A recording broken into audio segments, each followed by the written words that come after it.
Live from the United States Capitol, it's the 39th annual A Capitol Fourth. He is an actor, musician, and philanthropist who just added the role of a lifetime to his resume, Father. Please welcome our Independence Day Master of Ceremonies, John Stamos. Welcome to A Capitol Fourth. Oh, I'm so happy you're here with us tonight. This show is so special, so unique, and so different from all the rest. And that's because for 39 years, it's been a show of the people, by the people, and for the people. Now, visitors have traveled from across our great country to the West Lawn right here of the U.S. Capitol, from Main Street, USA, to Sesame Street to celebrate America's birthday.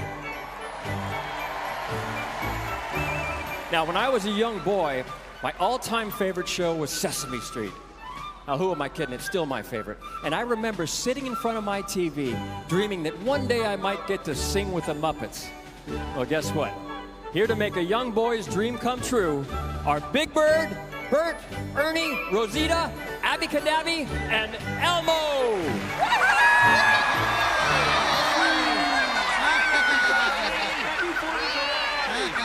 Hi, everybody! The Muppets! I'm so excited to sing with you tonight. What are we singing? We're gonna sing You're a Grand Old Flag. Yep. Let's do it. You're a grand old flag. Hold the phone. Mr. John Stamos needs a flag, too. Yeah. Good idea. I need a flag, too. Great. Okay, I'll be right back. Oh, and don't start without me. Got it. Wait. What did he say? I think he said start without him.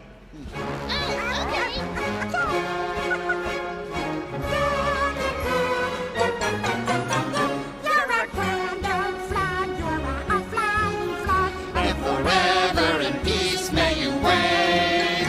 You're the emblem of the land I love, the home of the free and the brave.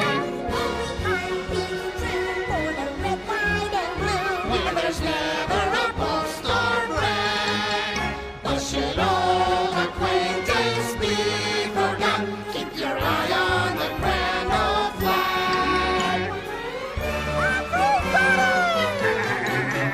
Every heart beats true for the red, white, and blue, where there's never a boast or brag, but should old acquaintance be forgot, keep your eye on the grand old flag. Keep your eye on the grand old flag.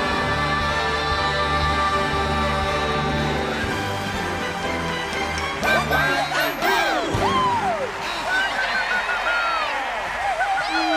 Good job, everybody. All right. I found a flag. Let's sing. This is a little awkward. Yeah. Mr. John, sorry, but we kind of already sang You're a Grand Old Flag. Yeah. Oh, really? Oh, but it's okay. Yeah, Mr. John can sing with us in our big number later in the show. Can I really? Sure. Yeah. Love that. Of course he can. Ladies and gentlemen, it's a Capitol Fourth. Yeah, baby. Live from the United States Capitol, it's America's Independence Day celebration, A Capitol Fourth. Tonight, we welcome the following stars: Carole King and the Broadway cast of Beautiful, starring Vanessa Carlton. Celebrating their 50th anniversary, the Muppets of Sesame Street. Star of film, television, and the Broadway stage, Vanessa Williams. Multiple Academy of Country Music winner Lee Brice. The breakout star from the Oscar-nominated movie The Greatest Showman, Keala Settle. Gone West, featuring Grammy Award winner Colby Calais. Rock and Roll Hall of Fame legends, the OJs. With a tribute to Aretha Franklin, Grammy Award-winning gospel star Yolanda Adams. This year's American Idol winner Lane Hardy. An award-winning violinist with over 2 billion views on YouTube, Lindsey Sterling. The 2019 winner of The Voice, Malin Jarman.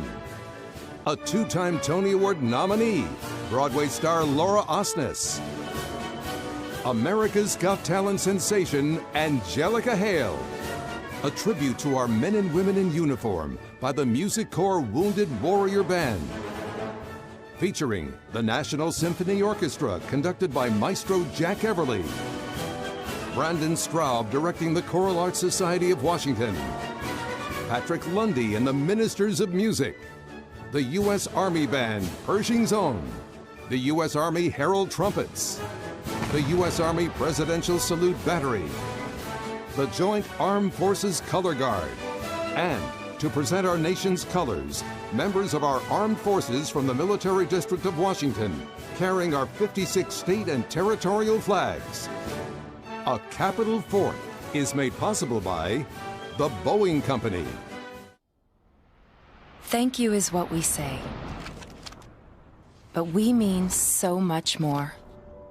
We mean, how can we help? We mean, what can we do? We mean it's our turn to do our part, to serve you, for all you've done to serve us.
Excuse me.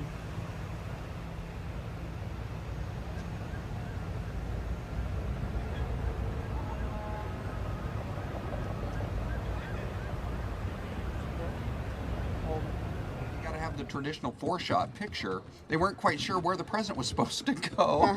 The president turned around and almost looked like he was going to hand it to one of the Marines, but of course they're standing at attention, and because you only have the 4 of them and the Marines right there, it was just a question mark for a few seconds as to where that gift was going to go, because I don't think anybody thought, well, they were going to stand there, holding the present. So it looks like he just kind of walked back into the entryway there at the White House, where no doubt there were aides that were there ready to stand by. The thing that is so cool about this day, and the fact that you guys get to share this with us online here on News Now, either through our YouTube channel or a lot of people just grab the app, the Fox 10 Phoenix app. You put it on your phone, and you can carry us around all day long on your phone, the live, uninterrupted coverage. But, we're going to capture everything live and raw and unedited as it happens.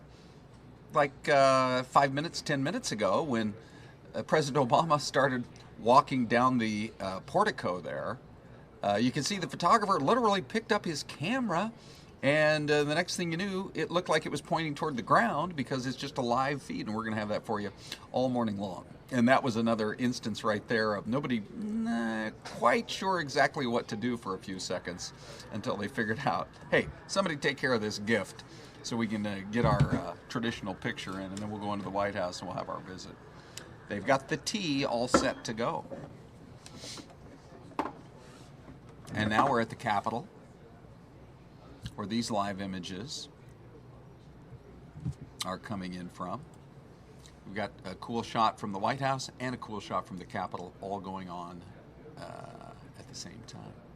It's such a historic day, Ron. I've been getting a number of tweets from viewers that are talking about how excited they are to be watching this historic day with us, Ron. Yes. People tuning in from all over the world. We just witnessed that historic moment here on News Now, where the Trumps arrived to the White House. They were greeted by the Obamas, and now they're going to ride together. Yeah. Hey, I just want to read the coolest tweet that just came in. This is from Paula Johnson, who says, I'll be streaming this live in my classroom today. How cool is that? Wow. So we're honored. We're honored, Miss Johnson or Mrs. Johnson, that you're going to take our feed and present it to your students. We hope that when things really get going, that maybe you can feed us some questions or reactions from your students in the classroom. That's a good idea. And we will share our thoughts interactively here on our streaming service. That was the other point I was going to try to make, Samia, is we can be as interactive. It's all commercial free. It's all live, raw feeds through News Now, our streaming news service out of Phoenix, Arizona, out of Fox 10 Phoenix. We can be completely interactive. So that's so cool, Paula, that you're doing that, and give us the feedback of your students. Ralph Crane is saying this is history in the making. And I did just want to answer the question from Bradley Trude from earlier. What'll be the President Obama's effect after he leaves the White House? I think for a long time, a lot of people assumed that when his time in Washington was over, he would be moving back to his hometown of Chicago. There he could be in touch with the people who are going to be building his presidential library. Right. And it's not like, say, when Bill Clinton left office, and you're leaving Washington to go to a smaller town like Little Rock, Arkansas. Right. You're still going to one of the major cities in the world of Chicago. But for whatever reason, over the course of the last several months, it became clear that President Obama has no intention of leaving Washington, D.C. They've already got a house all lined up. And it is going to be one of the great stories politically of this year to see how engaged he becomes. Look who's there. Laura I Bush. knew it. I was pretty sure. Oh, look it at was that. the former First Lady. There he is. See, because here's George W. Bush, who decided to really step back from the national stage. He did not engage in any sort of critical role or criticizing role of President Obama during his 8 years in office. They talk about this being the most exclusive club in the world. The handful of people who are still alive who has served as President of the United States. And he has not played any type of critical role. President Obama gave us the heads up day before yesterday that if he sees things that he wants to comment on, he's going to. Right, he's not going to hold back. And that will be unusual. So we have, for the first time, a man with no political experience becoming president. He's a business leader in this country, not a political leader. So that's unusual. Now we're going to have a president-elect who apparently is going to come forward and feel free to criticize in areas where he thinks it's justified. So things are constantly changing. We're seeing new things that have never happened before. I actually, if I had to answer that, if you had to pin me down, I would say that President Obama will not criticize as much as some people might think. And I'll tell you why. Why is that? I think it would lose its punch after a while. I think that he's going to watch and wait and see, and there'll be certain things. One of them is DACA. Right. For the Dreamers, the Deferred Action Enforcement Program that allowed people who came here as children, who were in the country illegally, to stay in the United States. I think if President Obama, or if President Trump were to issue an executive order rescinding that today, I mean this afternoon, right, that would be something that President Obama would probably, President Obama would probably criticize. Now, here's part of the aspect of the day. President Obama and First Lady Michelle, do you know where they're heading right after all of this is over? Of course I know where they're heading. There you go. They're heading to my home state, yes, California. They're exactly. heading over to Palm Springs, which doesn't surprise me, considering all the rumors out there that suggest that that President Obama will eventually enter the tech field or launch a tech media company. I mean, both of those industries, really the entertainment industry and the tech industry, headquartered, at least here in the United States, in California. Sure. You know, it's so interesting to see people who leave government service, what role do they want to play? This is a decision he's going to have to make. Right. Do you continue to, insert yourself into the political discourse, or do you take your resume? You've got to brush it up a little bit. Right. Maybe make a couple of adjustments, right? I don't know if you still have to do the online thing, but anyway. Or do you take your resume and say, in reality right now, I could do just about any dream job in the world, because who's not going to hire the president? Well, and what's a bigger dream job than being president of the United States, though? Well, okay, so for example, do you think that when Condoleezza Rice left as Secretary of State and talked about how she wanted to be, remember, she loves football, she wanted to be the next NFL commissioner, I think she looked at it and said, that would be a cooler job than even being Secretary of State. Right, there are definitely some cool jobs, especially in the realms of sports and entertainment. They're more fun, less pressure, less people hate you. Right. I mean, there are definitely some jobs out there. Sure, if President Obama was like, I want to run Fox Studios. Sure. Is that a possibility? Who knows how that would work? Do you think he'll be out in Century City in Southern California at the Fox lot where all the TV shows tape? Yeah, well, see, here's the thing. When you're already the leader of the free world and everybody's been at your beck and call. Oh, here are more live pictures coming in from there along Capitol Hill. Here come the Trumps. Move us out of the way. They've already arrived there at the Capitol.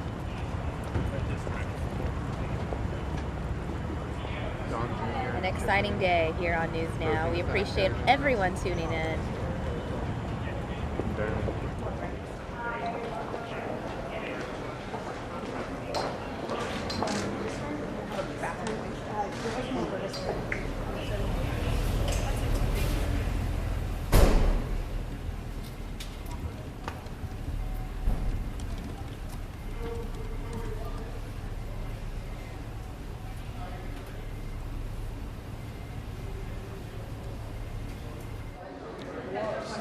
Okay, so they're going to switch in and out a lot now for the pictures inside the Capitol and outside the Capitol. That's the focus. I do have to say, from watching our coverage 4 years ago and 8 years ago, all of our sources, all of our feeds, they do a really good job of going back and forth and showing us exactly what's going on at every moment from every angle. And you can see some of the power brokers here along with the Secret Service. Thanks. Walking through the halls of Congress. What? Well, everybody's got it.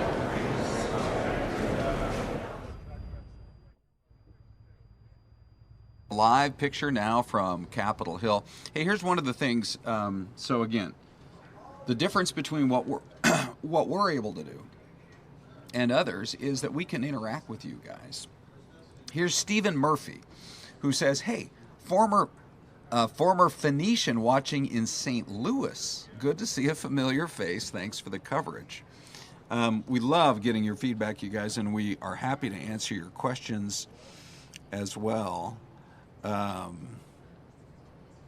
me see here. So here's Abby, who 6 minutes ago tweeted to me and says, "Yo, Ron Hoon, Fox 10, my AP U.S. History class wants you to mention us because we're streaming you right now in Cookeville, Tennessee." Wow. AP U.S. History? Yes, that's Abby. So that's actually the appropriate class to be watching this. Yes, especially AP. Right, so you guys are the best of the best when it comes to history. I hope we have a bunch of future history teachers and history professors. Now what I have to do, Abby, is go over to Google Maps and just tell you that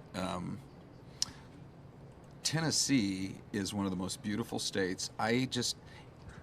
Every time I go there, I find myself more and more in love with Tennessee.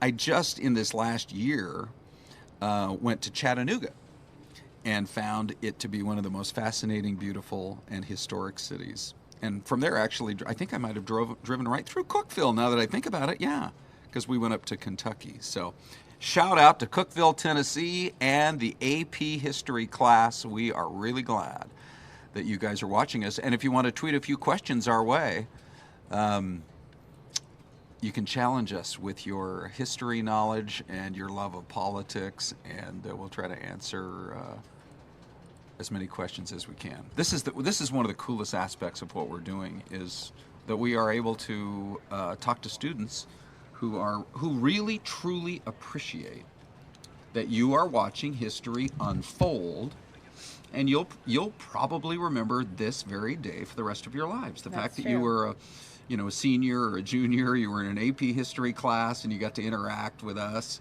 as we all watch these live pictures unfold. So anything we can do to help you guys, let us know. We got 36,000 people watching from all around the world. I'm sure that number would increase. Viewers, if you like what you're watching, make sure to share our stream on your Facebook, on your Twitter, whatever social media you have. Maybe just text it to your friends. Yeah. We encourage you to bring in your friends, join us for this historic moment as Donald Trump is inaugurated as the 45th President of the United States. Yes, we just saw Kellyanne Conway there on the screen. Yeah, I think she's going to get a few comments on her outfit today. It's very sort of neo-patriotic, right?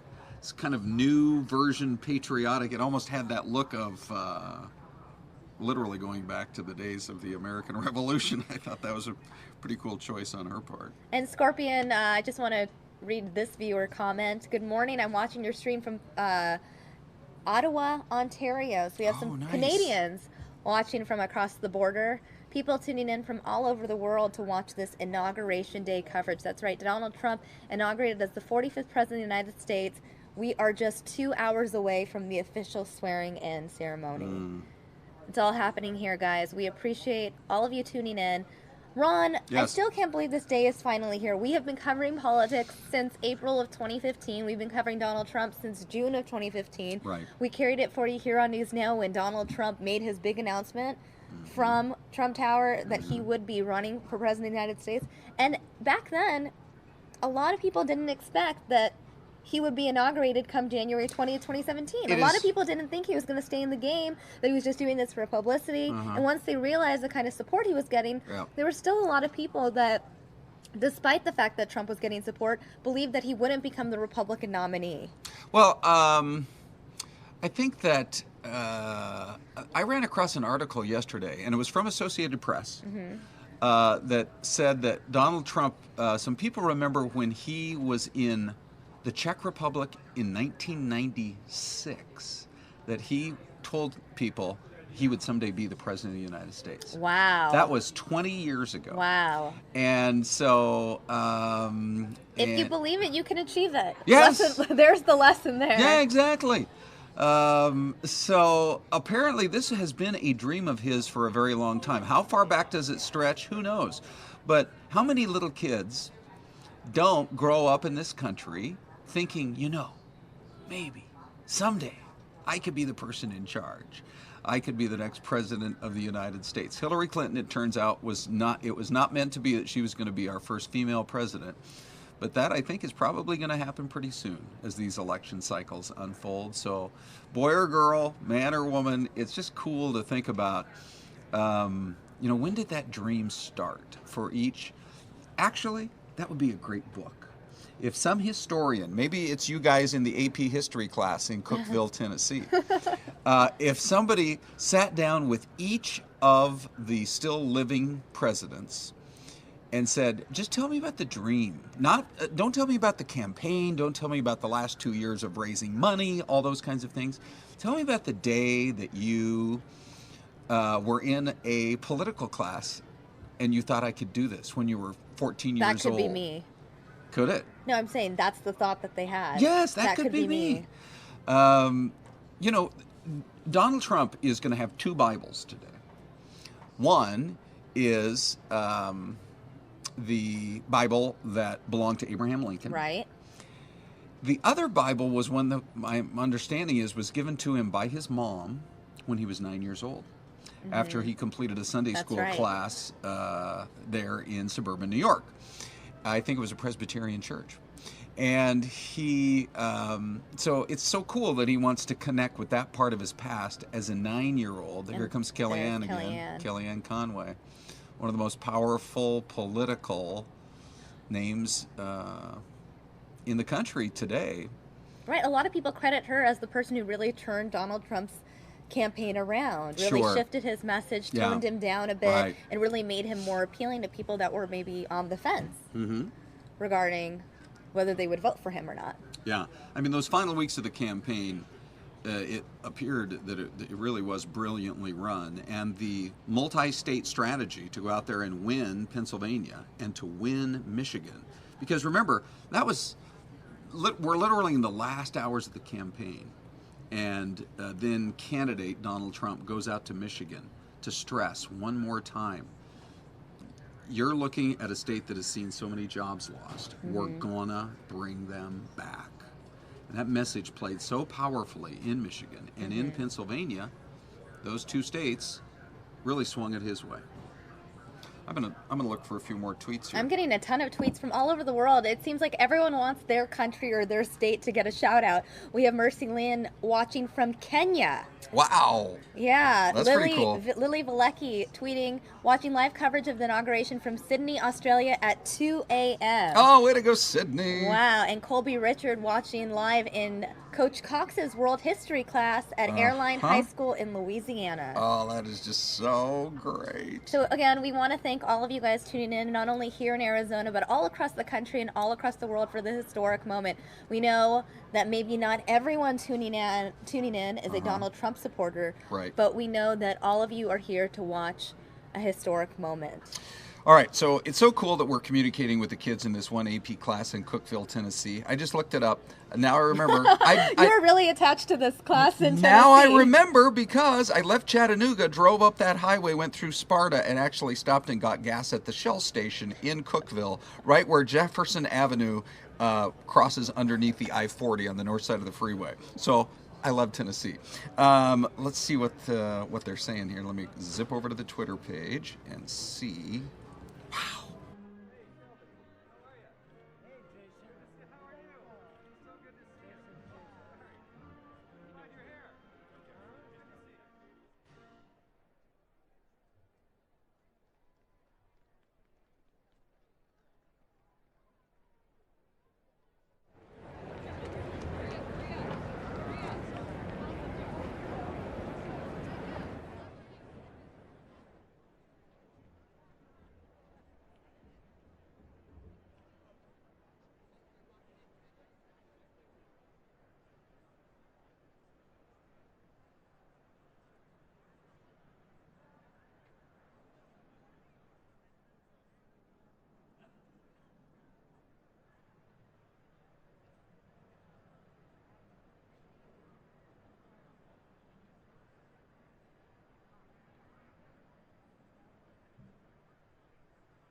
right, guys. Again, Ron Hoon and I joining you to cover this historic moment. Boy, this is historic because look who we just saw there. Ah, Mr. John Boehner John himself. Boehner, Mr. Boehner returns to Washington. The guy known as maybe one of the most emotional members to ever serve in the House of Representatives. I mean, and there's Newt Gingrich with his wife Callista. You know, when you think about his time during the Clinton era, it really is cool to see. And, you know, it is one of the stories here in the U.S. that there are several members of Congress who are boycotting, which, you know, is disappointing to see that you're opting not to be there for the day that is part of history. Mm-hmm. I do think there are so many ways that you can protest, and just not being part of it, you know, I'm sure there are going to be plenty of people who think, well, that's exactly the move. But if you could be a part of history, it seems to me that you would want to be a part of history. Right. And so, you know, we watch these feeds come in, and we watch people who were once at the pinnacle of power, who have returned to everyday citizenship. That's John Boehner. And there's John Boehner, for example. You know, and yeah, a lot of them keep dipping their toe in the political waters. But it is just, it's so cool to see Jimmy and Rosalind Carter. He's in his 90s. She's about 90. They're both in good enough health that they're able to be there. George H.W. Bush and his wife Barbara are both in the hospital. There's Newt Gingrich. Yep. But it's in many ways, it's also a homecoming.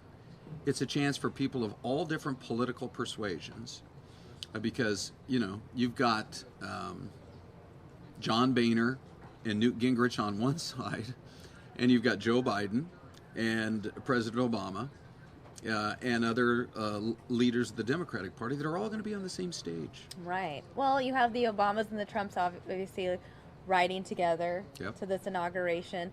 We know that the Obamas actually hosted a tea and coffee reception at the White House for the Trumps upon their arrival. Yeah. Yeah, so a lot of these are traditions that have existed for a very long time. To me, if you were going to say, well, what is the coolest of all the traditions? I think even better than having tea at the White House. I'm not going to reject tea. There's nothing cooler than having tea at the White House. I love tea and I love cool things. Yes, I think that's pretty cool. Yeah, but I'm going to put even in a bigger category. I'm going to put the fact that they ride together in one vehicle straight down Pennsylvania Avenue with their wives, and they head to the Capitol.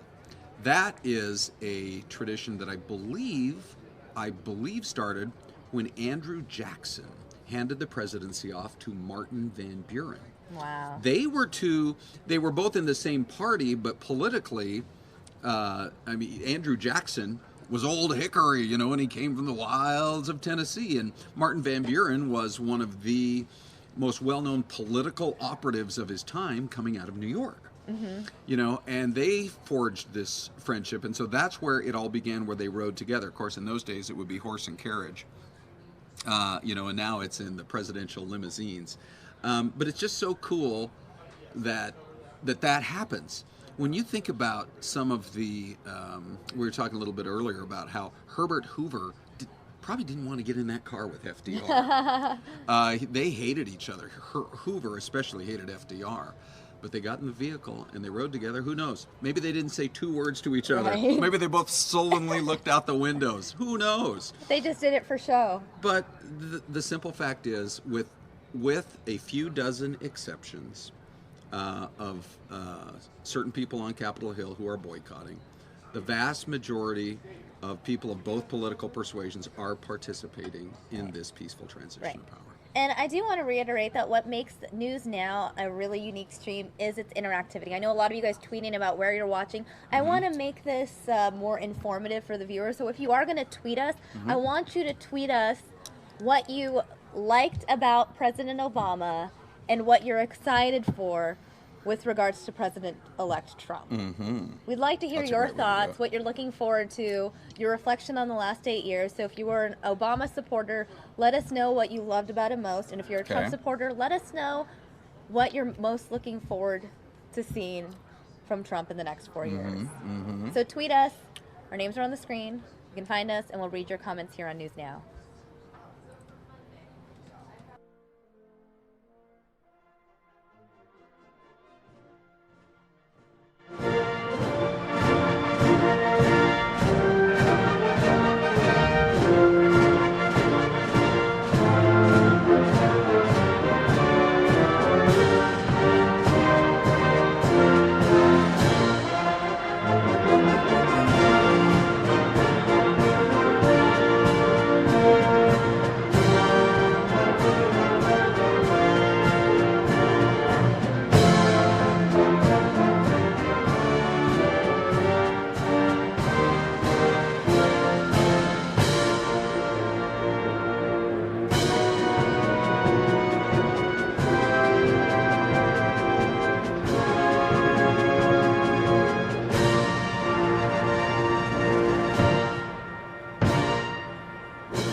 Ladies and gentlemen, the Chairman of the Joint Chiefs of Staff, General Joseph F. Dunford Jr. and Mrs. Ellen Dunford, accompanied by the Joint Chiefs of Staff. Good morning.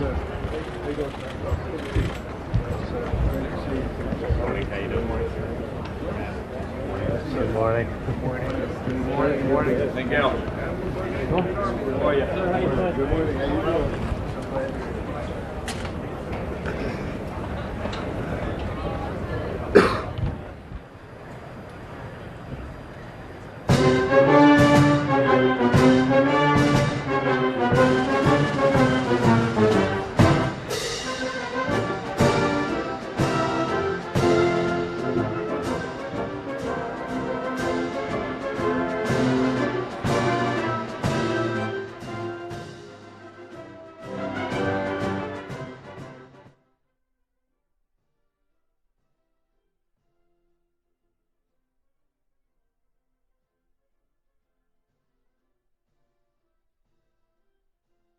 In a little while and get in their cars. All right, guys, as you just heard from Ron, the Trumps and Obamas will be emerging from this door in just a few minutes.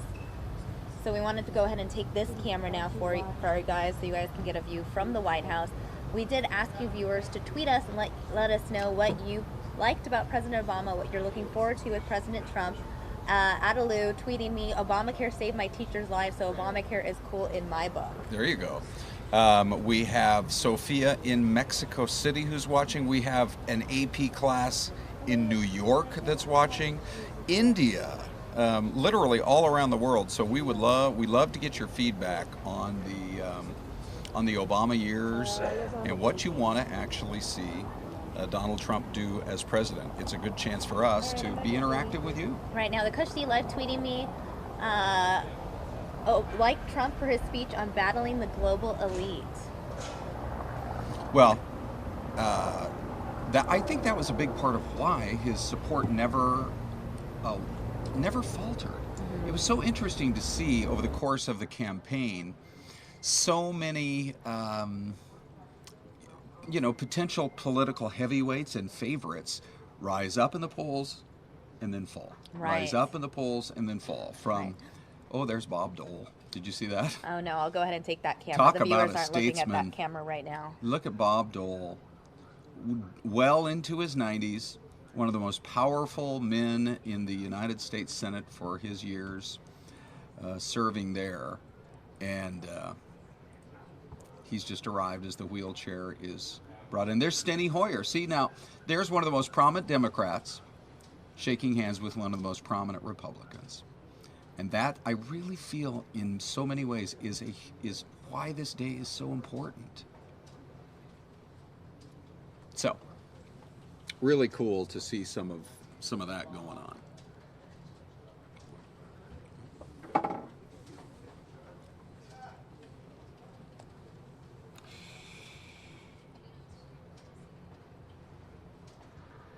I want to read a few more comments coming in. This one coming in from Escobar Edwin. I liked about Obama that he tried to make a difference, and I'm excited that Trump will make a change in the trajectory of the United States. Okay.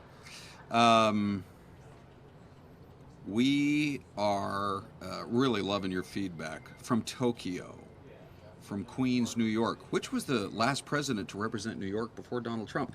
Isn't that interesting? We've got a president who did not carry his home state. Wait. Oh, there we go. You're looking live at Bill and Hillary Clinton. This was one of those unique cases where it really didn't matter who won the election. They were going to represent New York State. Either way. Yeah. Either from Chappaqua Speaking or of New York, from Manhattan. What right? a fitting question. Well, clearly the most, probably the most well-known New Yorker up till now to serve in the presidency has got to be Franklin D. Roosevelt.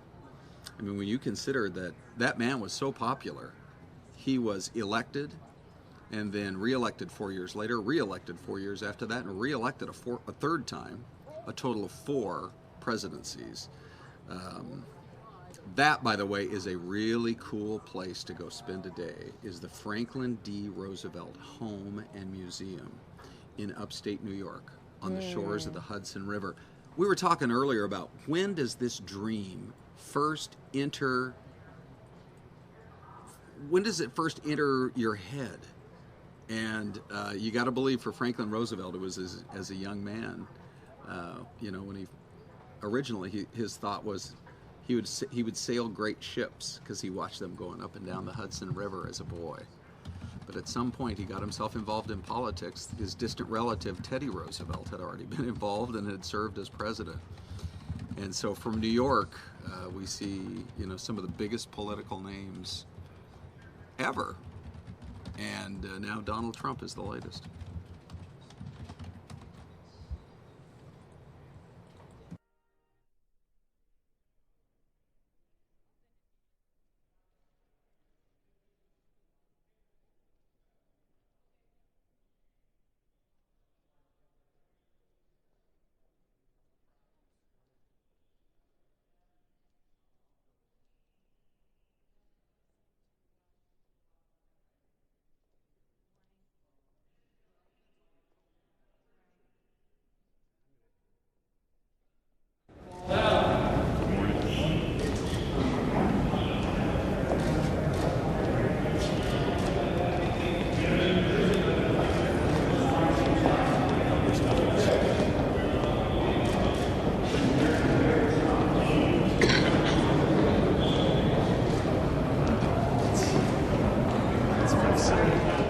Oh, there's Bernie Sanders. And right before Bernie Sanders, we saw John McCain. He's going to play a powerful political role in the coming years because John McCain is thought of as a maverick. Right. You know, and so he already said yesterday he still wasn't 100% sure he was going to vote for Rex Tillerson for Secretary of State. John McCain needs to be courted by the president-elect, by Donald Trump. And it is also interesting to see Bernie Sanders there because if anybody represents the opposite political viewpoint, it's Bernie Sanders. And Bernie Sanders chose not to boycott. Right. Bernie Sanders did choose to be there. And important that he was, because this was a man who for a while there, if he could have picked up a couple of more primary wins, had a real shot at becoming the Democratic nominee. And could have been on that stage in a completely different position as we see more people coming down the steps there at the Capitol.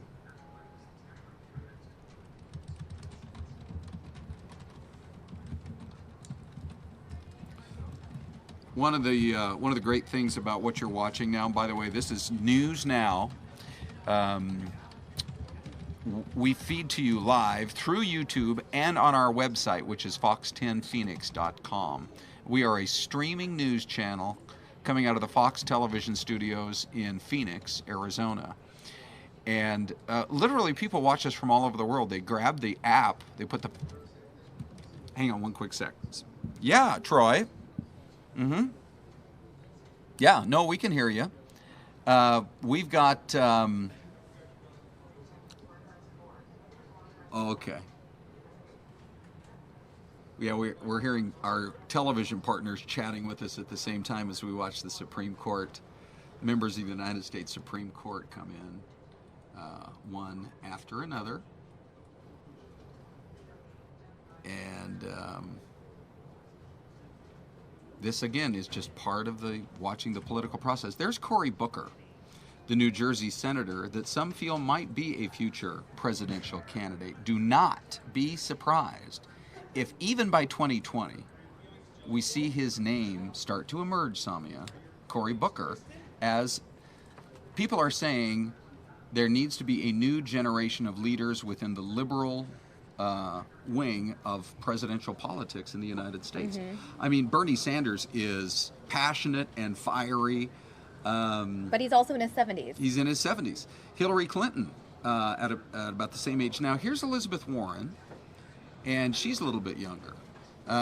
We see Joni Ernst there, one of the leading Republicans in the Senate. We see Bill Frist, such an interesting character. Oh, I feel like we're blocking his head, but anyway. There we go. There he is. Such an interesting man because of all of his years in the United States Senate representing Tennessee. We know we have a lot of folks watching in Tennessee. Our AP students watching there in Tennessee this morning in a history class, or an AP history class. But he's also a doctor. And so Obamacare, what is the future of Obamacare? And we've been getting feedback from people on Twitter this morning saying, I've seen both sides of that argument argued on our Twitter feeds this morning. I'm Ron Hoon, Fox 10, and we are reading your tweets, where one person said, Obamacare saved my life. Right. And somebody else said, I am so excited to see Obamacare go by the wayside, because a lot of smaller business people have felt like it's been a real burden. And just individual people who had to go into the exchange. By the way, Arizona as a state, we saw the largest increase in premiums of any of the 50 states in the United States. So it's controversial here, and we realize it's controversial where some people absolutely love it in parts of our country, and other people want to see what the replacement is going to be and are sure looking forward to it. So, Samia, you know what I think? We saw Elizabeth Warren, and we saw Cory Booker, and we saw Bernie Sanders. Right. All in the last 5 minutes. Could those be the three who battle it out For the next 4 years? for the Democrats 4 years from now?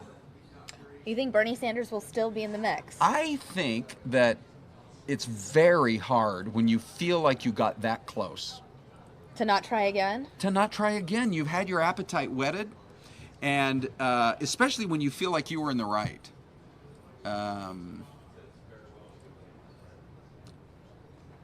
Hey, we're getting another good look at the White House with the red carpet there and the Marine Guard standing by. We expect to see Donald Trump, President-elect, and current President Barack Obama.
Some people view him as a president who should be remembered for our failures in Iran.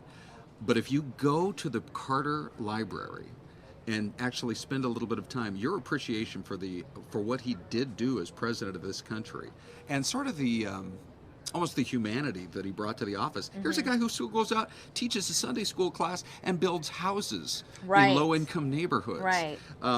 And who, by the way, apparently has beaten cancer. So we are seeing, this is what's so cool about what you're watching live on News Now and right here on Fox 10. Except for a few dozen people who chose to boycott.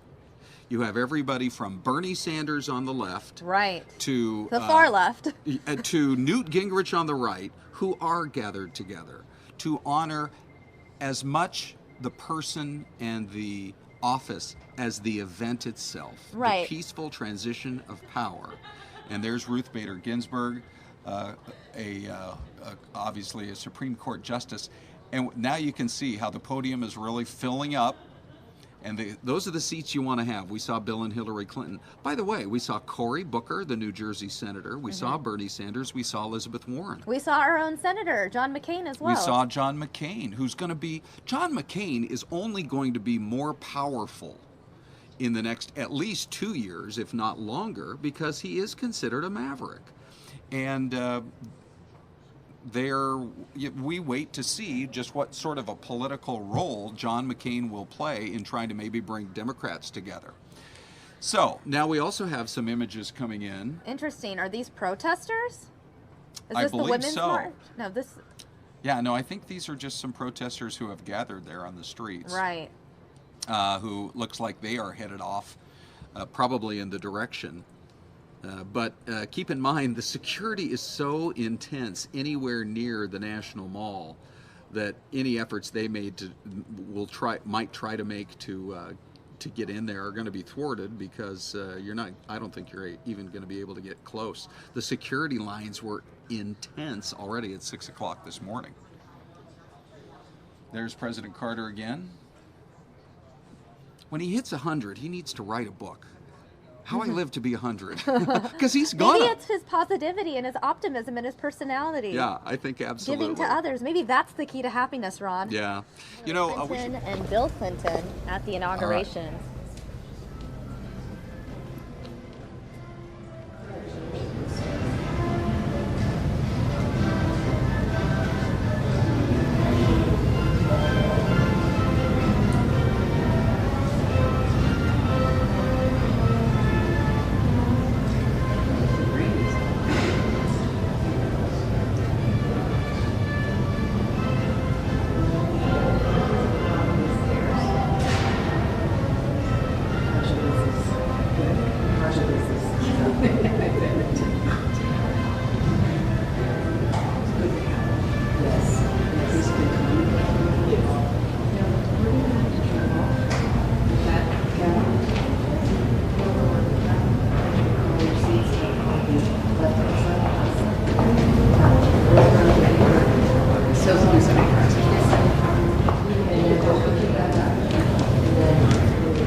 Okay, live images coming in now as the you can see all the seats that have been set up there near the White House. That building that almost looks like the White House right there, that is not the White House. That's right next door. That's the United States Treasury Department.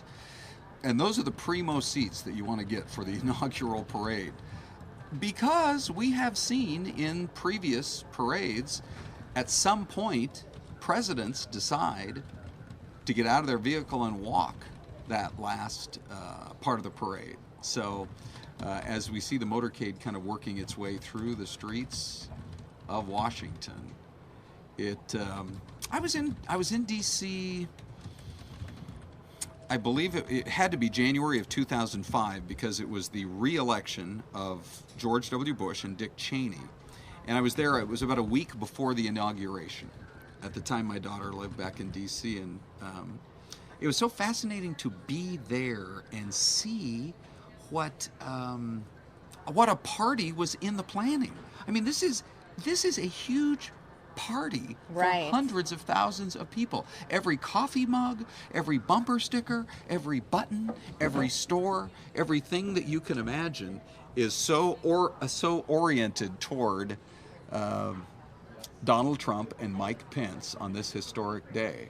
And so you're watching both the pool van, the live camera there, as the presidential motorcade with the outgoing president and the incoming president are riding together in the limousine that will soon drop them off on the steps of the United States Capitol. By the way, a Capitol that has just undergone a restoration that has beautified it and solidified it. Remember, they did have that earthquake that caused a few cracks in Washington a few years ago. And they wanted, of course, to have it all done for the 2017 day of the inauguration. I actually think that this should be a national holiday. It's really cool that we have people who are watching us in AP classes from New York to Tennessee to Indiana to Arkansas to Alabama. It's cool that teachers are doing that.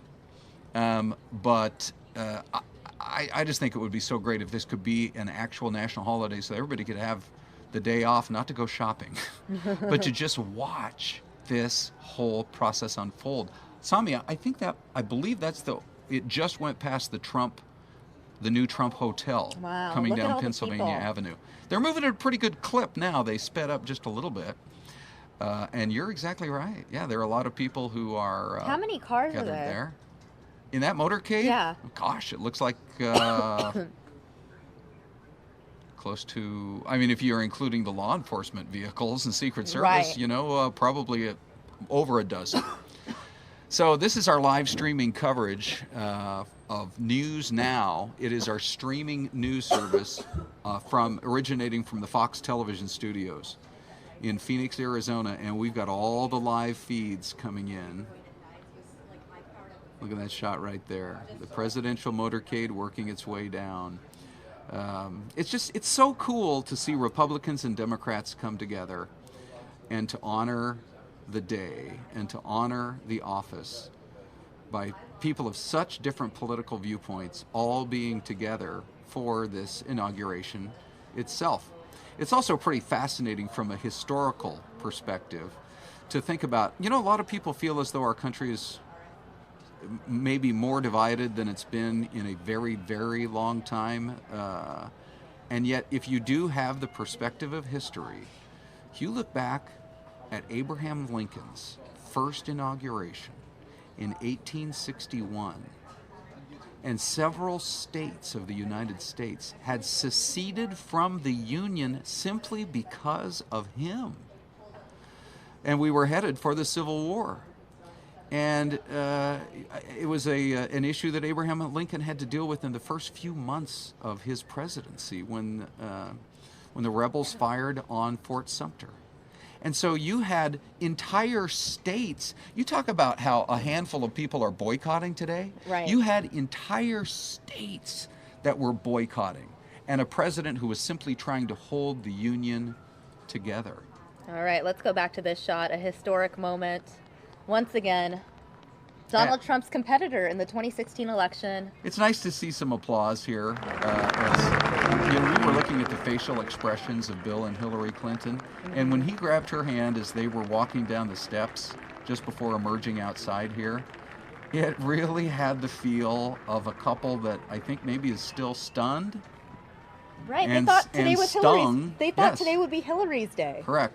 And it just had a feel of, hey, we're going to get through this day together. It cannot be easy for her in any sense. And frankly, I don't think maybe it's all that easy for Bill Clinton, too, because, you know, a lot of people, the two of them included, were looking at polls in the days leading right up to the election that thought they were on the verge of becoming the ultimate power couple that this country has ever seen. Instead, she loses some of those key states, not even campaigning in some of the crucial states that I think she felt were so safely in her column in those final days. And Donald Trump kind of barnstorming them. One of his quotes was, "There's Chris Christie." That's an interesting political figure. Right. I mean, Chris Christie, the first really big name of campaign competitors, come out and say, I'm backing Trump. And the fact that Donald Trump has not exactly extended any favors to Chris Christie in terms of big jobs at the federal level. But there's Chris Christie. He's on the stand as well. It'll be interesting to see what the political future holds for him. Right. Similarly, Rudy Giuliani. I mean, you had Chris Christie, Rudy Giuliani on the campaign trail day in, day out, campaigning on behalf of Donald Trump. Yeah. And a lot of people watched and assumed that if Donald Trump were elected, that these people would hold some sort of important position. Rudy Giuliani's name was thrown out there for Secretary of State. Some people thought that Chris Christie might be Attorney General, but in the end, neither one of those people got those positions. Yeah. You know, here's the applause for George W. Bush and his wife, Laura. I never had the chance to meet President Bush, but I did meet the First Lady. She was here for an event out at ASU. And I had the chance to interview her that day. And she is as warm and gracious and easy to talk to as any person sort of at the pinnacle of political power that you'd ever want to meet. I loved the time I got to spend with Laura Bush. And so how cool is that we just saw two of the most prominent Democrats, Bill and Hillary Clinton, and prominent Republican like George W. Bush and his wife entering the stage within a matter of seconds of each other. Right. By the way, it says Inauguration Day on the screen. What we saw was, well, there you go. There's the motorcade. And President-elect Trump now, wow, Samia, 1 hour away from the swearing in, arriving there at the Capitol.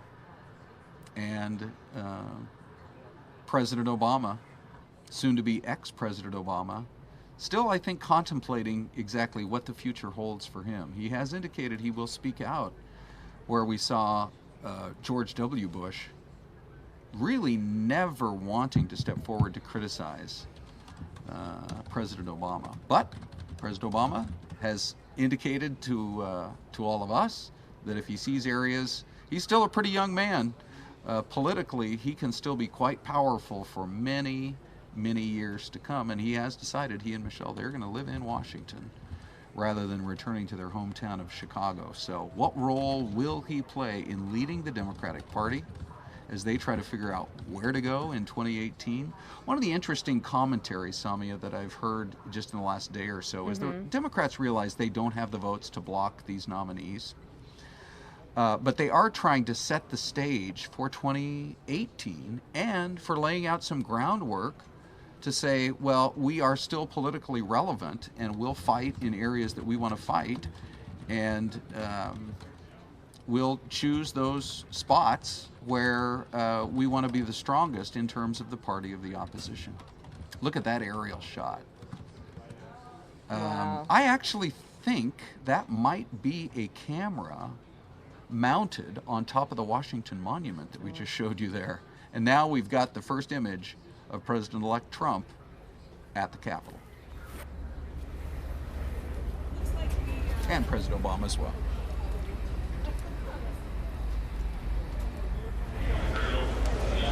Freeze it! Ladies and gentlemen, the children of Vice President-elect Pence. Thank you, sir.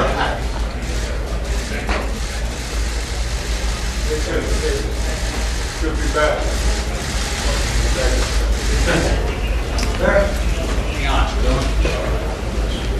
Hello. Hello, everybody. Are you going to reverse the immigration order in the next few days? Congratulations, sir. That's right. Thank you.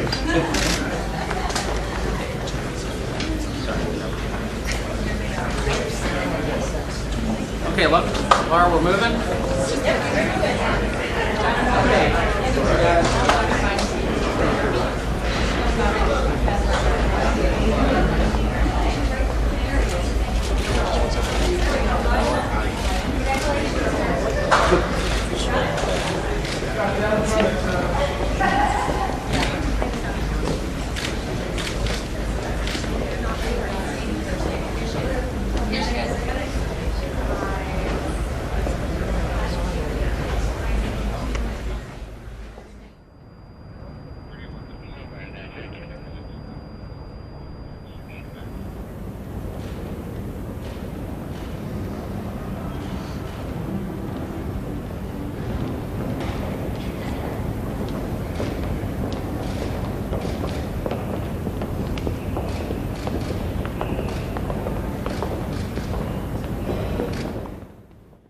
The Trump family officially making their way. Yes. It's in the inauguration stage. You got to believe this is a pretty overwhelming moment for the Trump family. And there's Barron. Good old Barron. The youngest. The youngest. And the one that will actually live in the White House eventually. Yes. Yeah. And here comes another shot of Ivanka. You've got Eric, Tiffany, Don Jr. These have got to be some pretty cool and overwhelming moments for them. Right. You know, I noticed, and you probably heard our audio feed a minute ago. President Obama, gave a little wave and how's everybody doing, that kind of a thing. There's no pressure on him whatsoever. No pressure at all. Right. I mean, and Donald Trump, on the other hand, him. Donald Trump has got to have at least a slightly elevated heart rate right. going on right now, as you are now about 55 minutes away from becoming the leader of the free world, and the heavy burden that places on you. And we have seen it time and time and time again, how much a president ages, especially during 8 years in office. And I do want to reiterate, we have so many different cameras, so many different angles, courtesy of Fox. In the upper corner of your screen, we're getting another look at the Clintons. You have George W. Bush there, the former first ladies and presidents in attendance. Obviously, a lot of people focusing on Hillary Clinton because she did lose to Donald Trump in this election. Yep. Yeah, and it is most likely that she is exiting the political stage. I also think it's quite likely that Joe Biden is truly exiting the political stage. President Obama, not so much. But I do think that he will have to pick and choose his spots. Otherwise, he will be seen to, if he just comes out critical of, every fourth or fifth decision that Donald Trump makes, right. It's going to lose its punch real quickly. But on those issues that he feels quite strongly about, he will. I just think it's probably not going to happen as much as some people might think, because he truly will have to pick and choose his spots. Right. There's Ivanka Trump. Many people speculating that she will fulfill many of the traditional roles that a first lady will fulfill. I liked how she said that was highly inappropriate for people to suggest that. Well, a lot of people, because she was getting the office in the White House that was typically reserved for first ladies, it got a lot of people thinking, a lot of people talking. Yeah. Also, Donald Trump really trusts his daughter, Ivanka. Yes, right. And, he has that sort of relationship with her. I think this family, Samia, I think you're right on. I think this family is going to be more influential because they have been over the course of the campaign, and by the way, they have been in the building up and operating of a multi-billion-dollar empire. Right. They have been at his side all along the way. And you know, people say that when you reach this level of power, you just have to watch out for so many people that you really wonder what their true motives are when they approach you as president. Well, Donald Trump knows what the true motives of every member of his family are. They've been with him, he's raised them, he loves them as his own kids and their spouses, and he, I think, will rely on their input. I'm trying to think of another president in recent times who would have a family that's going to be more influential than the Trump family. I just can't think of it. It is really going to be such a fascinating time. And then, so we're talking first ladies. What about Melania Trump? What role will she play? Right. A lot of people said it's going to be cool to have someone, the most stylish first lady, as a professional model at one time, in terms of the clothes, in terms of the style that she's going to bring to the White House, to see how she grows into this job as First Lady of the United States. Look at that shot. Look at that. I'm always one who favors wide shots over tight shots.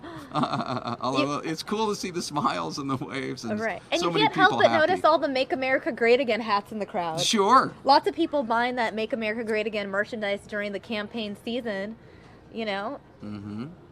It works for them. If Donald Trump had lost, they might not have been wearing that hat out and about proudly, but, right. They'll be wearing it at least for the next 4 years. Yep. And there is the image. I think it's got to be overwhelming when you first step out to see the size of this crowd.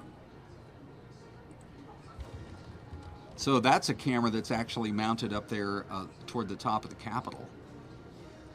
And you could see, although there were still a few spaces yet to fill in, the estimates are anywhere from 700,000 to 900,000 people will gather to hear Donald Trump's speech. Now, I think it's interesting to point out that from what we've been told, Donald Trump's speech will be relatively short, written by his own hand, and I think that will be a very wise move on his part, Samia, because every president knows that there is an instance of one of our elected leaders from long, long ago who gave a speech that was so long, not only were people no doubt yawning through it, he got sick I'm talking about William Henry Harrison, one of our earliest presidents. His speech, I believe, was close to 2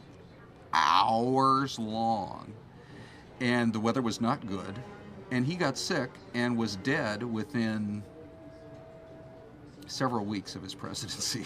So you don't want to give, that's the benchmark of length. You do not want to give a 2-hour speech. Right. I think Donald Trump's speech was also described as brief and short. I think that was what 20 minutes or less, right?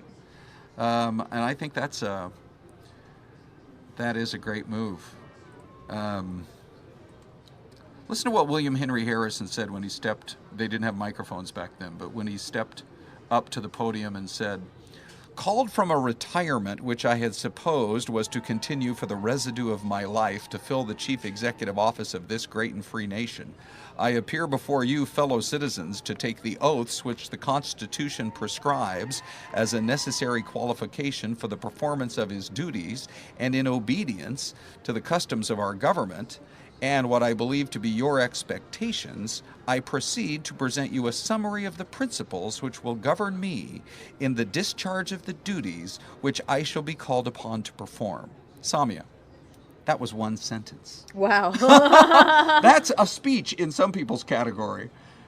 That was his first sentence, and it went on. You can, by the way, because we know we've got a lot of AP history classes watching us today, you can Google and you can find every speech that every incoming president has delivered at the inaugural. And it's so cool to just see the difference in language, the flowery, almost difficult to understand language that was used in the, say, early to mid 1800s, to the more plain spokenness of the generation that we are in now and the previous generation. What will be, Samia, what will be Donald Trump's memorable moment from what we are about to see? You know, when President Lincoln talked about appealing to the better angels of our nature, hopeful that the country would reunite, and when John F. Kennedy said, "Ask not what your country can do for you, ask what you can do for your country," those are moments in our memory collectively as a nation that are with us forever.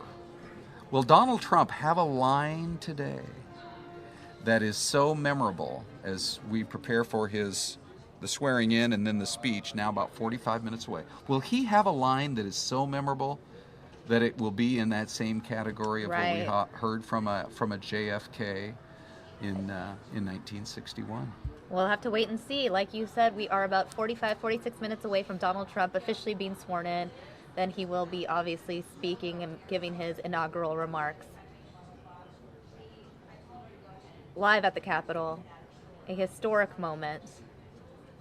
I do want to check in with some of our viewers. Now, earlier today, I had asked viewers if they were Obama fans, what is the one thing that you valued most about Obama's presidency? And if they were Trump supporters, what are you most looking forward to over the course of the next 4 years? We're going to get to that in a minute, but it looks like the First Lady arriving now.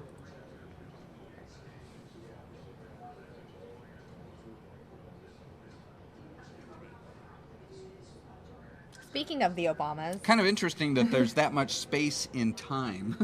You know? I mean, the president and the president-elect arrived several minutes ago, and now we finally... I know. Well, I'm sure there's so many people greeting them, wanting to take pictures, shaking hands. Yes, you are. You know, there's the formality of it all. If you see someone you know, you're not going to ignore them. Yep. I do want to read this comment, though, fitting because we're looking at Michelle Obama on the screen. Renee Carbajal saying, the Obamas represented the U.S. with class and dignity. The progression of our society is his biggest impact. Wow. We are... Part of, I think, what is so interesting for News Now, this streaming news channel that we have, is that it's popular around the world. Right. You know, here's... so from Portugal, we hear, even though I have doubts about Trump, I think the Portugal-USA relations will remain good and positive, says Mandy. We've got Josh and Jared and Brandon watching in Kansas City, wondering how the future is going to go. You know, from all the way in Bangalore, India, we have Ashu talking about how his sister voted for Donald Trump. And now how about this? This is really interesting. Here's Kisa. Samia, let everybody know your Twitter handle. Oh, at Samia Fox 10. And I'm at Ron Hoon Fox 10. Kisa says, do you think that Donald Trump will make ID mandatory in the United States? She says, in the Czech Republic, everyone has it from the age of 15 on. Why is it such a problem in the USA? Now, that's a fascinating question. That's interesting. You can go choose to get a driver's license. But you're not forced. You're not forced to. But I think that gives Americans that sense of independence. It is part of what makes up our whole national culture. If you so choose to never drive a car, or you so choose to never leave the shores of this country to travel anywhere else, and you don't need to or want to get a passport, you don't have to. I think it does appeal to that sort of independent stripe of Americans. Right. But that's that a great freedom, that concept of freedom. It is a great question. You know, mandatory ID in, you know, here we think of the nations in Europe and the Czech Republic. Actually pretty good friends with the United States. And what a beautiful city, Prague. And you think about the revolution that happened there in Prague, the Velvet Revolution and the bringing of freedoms to that country in 1989. And our revolution happened in 1776, so long ago. And history's so fresh, I think, and so raw there in the Czech Republic. All right, so there's Joe Biden. You know, I do think that I haven't seen any popularity polls for Joe and Jill Biden. But I think if they gave one, I think they'd be off the charts. 90% minimum. 90% minimum. Republicans, Democrats, No matter Yeah. what your political affiliation is, I don't think you can deny the Biden's likability. Yeah.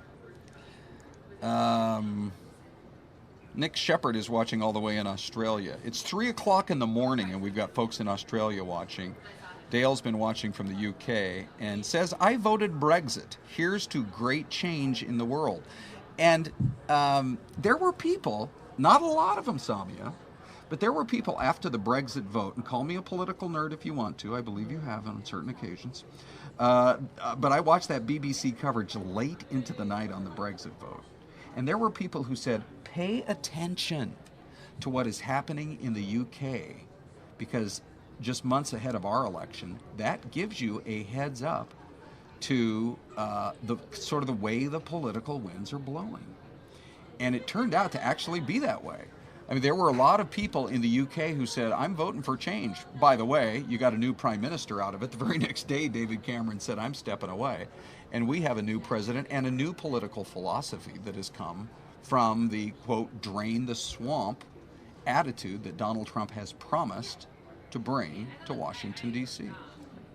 And speaking of what Donald Trump will bring to Washington, D.C., I do want to check in with our viewers again who are tweeting us about what they look forward to most in the upcoming Trump presidency, what they loved about the Obama presidency. I want to read this comment from Anthony Fileri. The Obamas gave us all, especially minorities, a true example of a family. I pray Trump gets us term limits in Congress. Now that's an interesting topic as well. The fact that, you know, you can just keep running for Senate, as we've seen here in Arizona. And I do see a number of people that don't want there to be this option of just being a lifelong politician. Yeah. That's interesting because Donald Trump would sign that bill into law.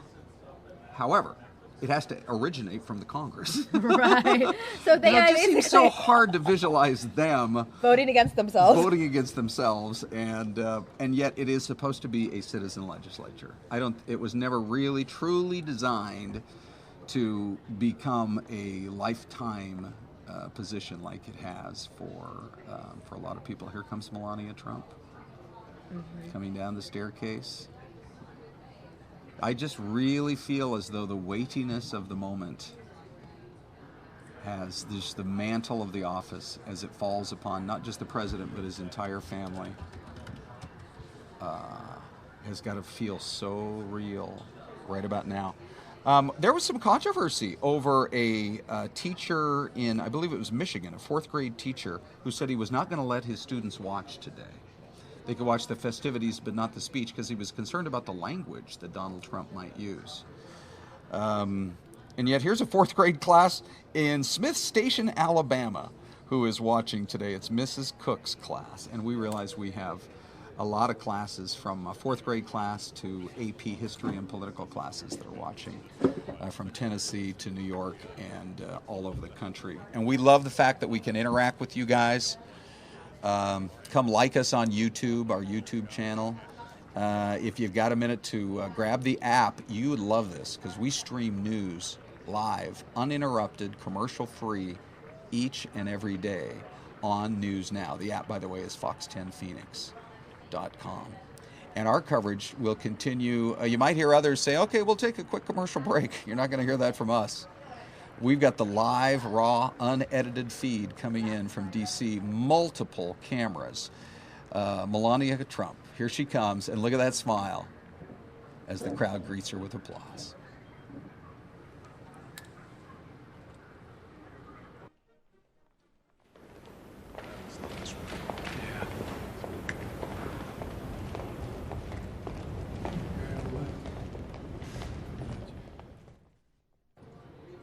Now, the final minutes of Barack Obama's presidency and Joe Biden's vice presidency. Again, Donald Trump being sworn in 38 minutes. Yep. They're going to run this one right to the clock. A lot of people sometimes thought, why do we have to wait so long for this latest presidential news conference? Or for this appearance or that appearance. And George W. Bush was known for the most part of running things right on time. President Obama took a little bit more time, to prepare for some of his events. But this is an event, well, it's basically required by the Constitution. It's going to happen on this day, it's going to happen at this time, and they run everything to clockwork. And here are two men who developed such a friendship during their 8 years in office. Remember that Joe Biden was a presidential candidate himself at one time. Right, and some people speculated that he'd run in 2016 as well. You wonder. Many people believed he would. You wonder if he could have won that presidency. A lot of people are saying that. He's an insider too. And this was the year of the outside change agent. If there was any insider that could have done it, I truly believe it was Joe Biden. Think about it. He had that blue-collar, middle-class appeal. Yep. He would have won those states that were traditionally Democrat that went Republican this time because they were so concerned about lost jobs. I really think that he connected with that audience. And even though he went to those areas to campaign on behalf of Hillary Clinton, sure, people showed up to watch him speak, but at the end of the day, they liked Joe, but perhaps they weren't as inclined to support Hillary Clinton. And they're just showing us Jill. It's like they're zooming in on Jill Biden at the very moment that you're talking about the Bidens, and there they are. Yeah, I mean, Joe Biden. It's all we'll never know. But Joe Biden could very well have brought Pennsylvania back into the Democratic column. He's a kid from Scranton, PA, and he was so proud of the fact that he was from a working class neighborhood and from a blue collar town like Scranton. Here come the president and president-elect.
Ladies and gentlemen, the Vice President-elect, Michael Richard Pence.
Ladies and gentlemen, escorting the President-elect, the Staff Director for the Joint Congressional Committee on Inaugural Ceremonies, Stacey McHatton McBride. The Senate Sergeant-at-Arms, Frank Larkin. The House Sergeant-at-Arms, Paul Irving. The Chairman of the Joint Congressional Committee on Inaugural Ceremonies, Roy Blunt. Rules Committee Ranking Member and Senate Democratic Leader Charles E. Schumer. The Speaker of the House of Representatives, Paul D. Ryan. Senate Majority Leader Mitch McConnell. House Majority Leader Kevin McCarthy, and House Democratic Leader Nancy Pelosi.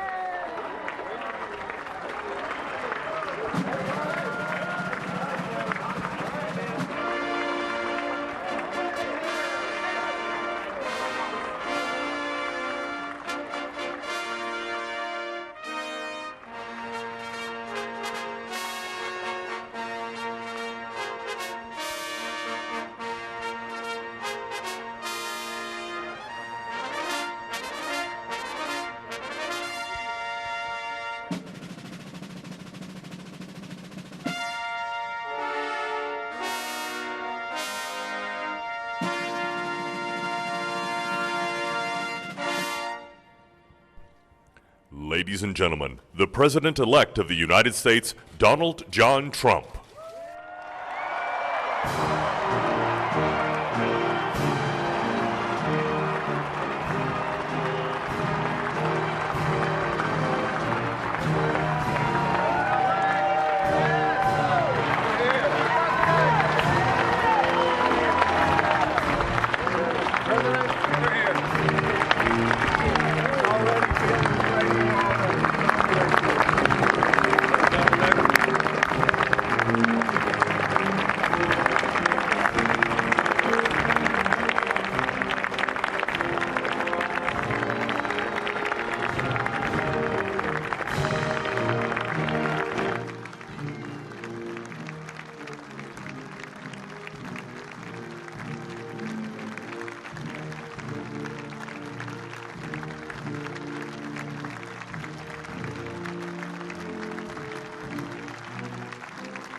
Mr. President.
What a great honor to be able to introduce for the first time ever anywhere the 45th President of the United States of America, Donald J. Trump.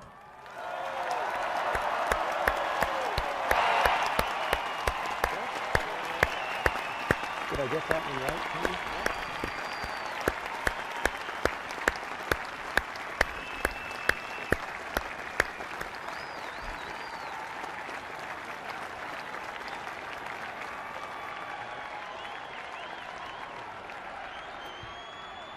Chief Justice Roberts, President Carter, President Clinton, President Bush, President Obama, fellow Americans, and people of the world, thank you.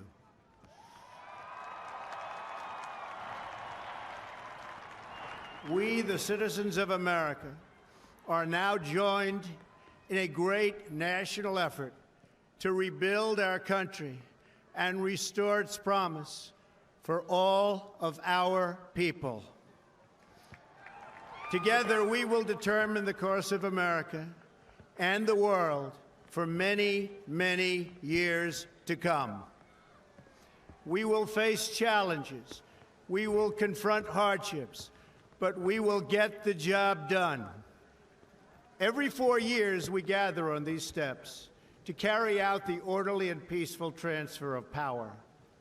And we are grateful to President Obama and First Lady Michelle Obama for their gracious aid throughout this transition. They have been magnificent. Thank you.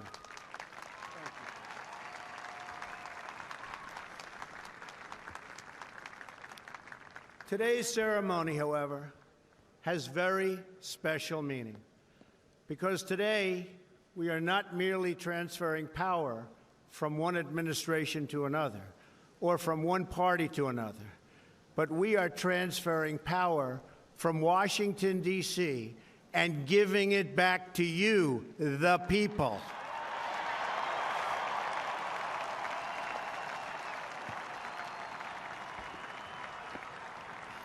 For too long, a small group in our nation's capital has reaped the rewards of government while the people have borne the cost.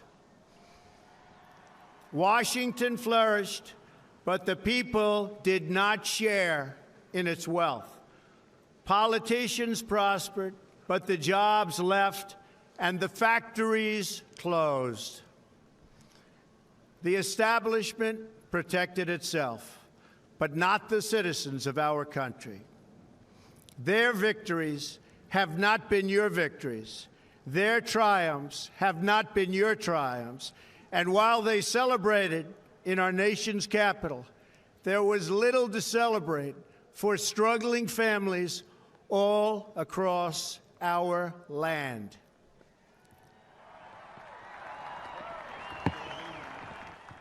That all changes starting right here and right now, because this moment is your moment. It belongs to you.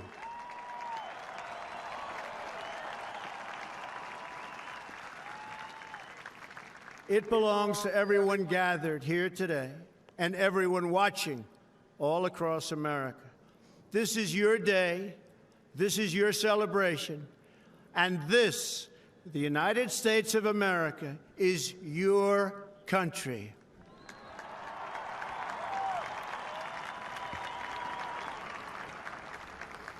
What truly matters is not which party controls our government, but whether our government is controlled by the people. January 20th, 2017 will be remembered as the day the people became the rulers of this nation again.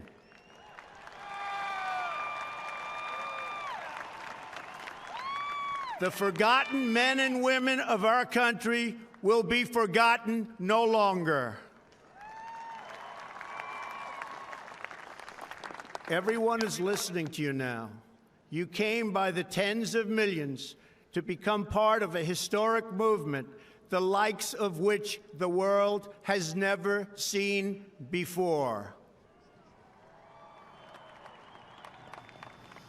At the center of this movement is a crucial conviction that a nation exists to serve its citizens.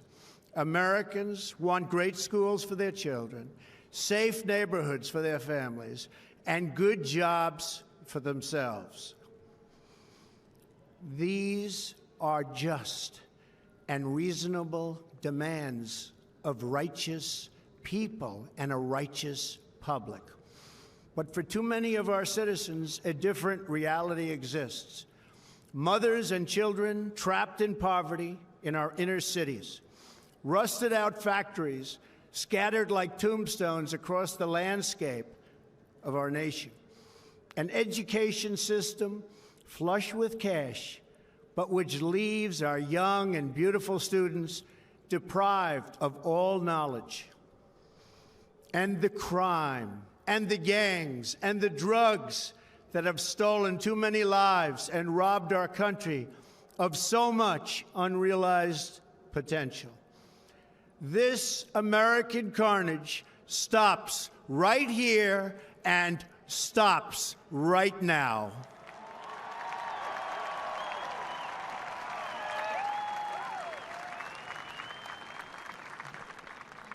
We are one nation, and their pain is our pain. Their dreams are our dreams, and their success will be our success. We share one heart, one home, and one glorious destiny. The oath of office I take today is an oath of allegiance to all Americans.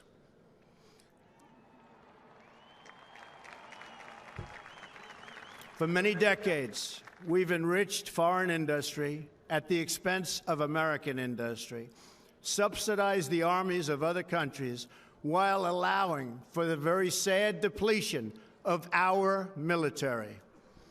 We've defended other nations' borders while refusing to defend our own.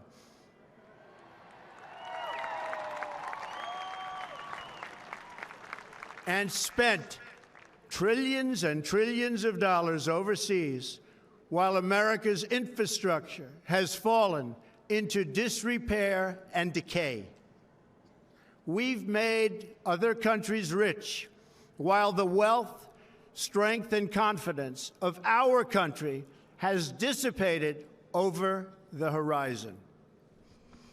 One by one, the factories shuttered and left our shores, with not even a thought about the millions and millions of American workers that were left behind. The wealth of our middle class has been ripped from their homes and then redistributed all across the world. But that is the past, and now we are looking only to the future.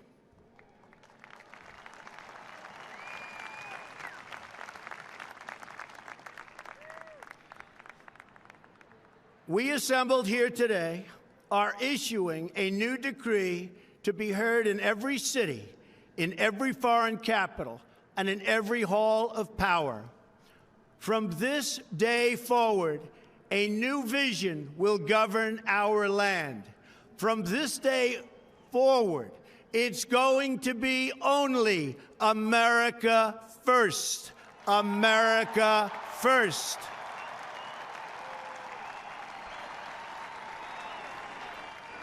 Every decision on trade, on taxes, on immigration, on foreign affairs will be made to benefit American workers and American families. We must protect our borders from the ravages of other countries making our products, stealing our companies, and destroying our jobs.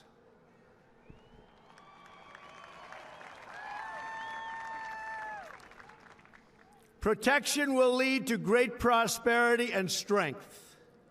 I will fight for you with every breath in my body, and I will never, ever let you down.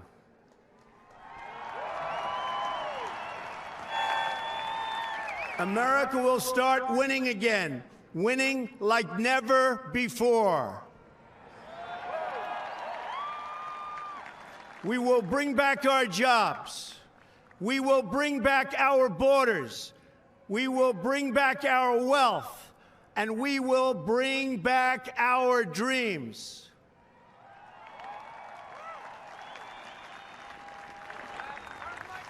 We will build new roads and highways and bridges and airports and tunnels and railways all across our wonderful nation. We will get our people off of welfare and back to work, rebuilding our country with American hands and American labor.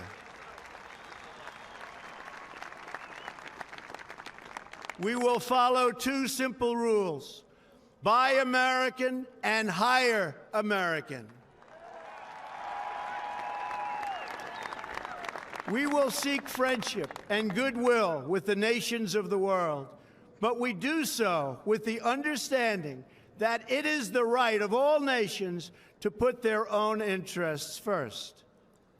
We do not seek to impose our way of life on anyone, but rather to let it shine as an example. We will shine for everyone to follow. We will reinforce old alliances and form new ones and unite the civilized world against radical Islamic terrorism, which we will eradicate completely from the face of the earth.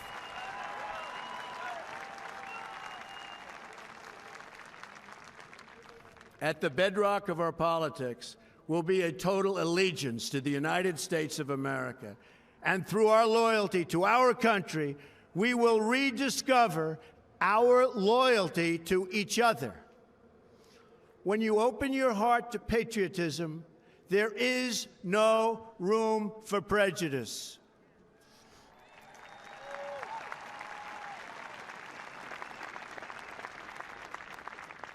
The Bible tells us how good and pleasant it is when God's people live together in unity.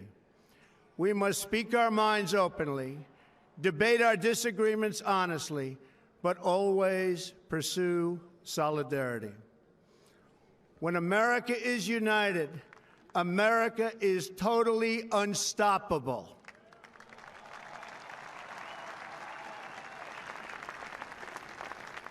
There should be no fear. We are protected, and we will always be protected. We will be protected by the great men and women of our military and law enforcement. And most importantly, we will be protected by God.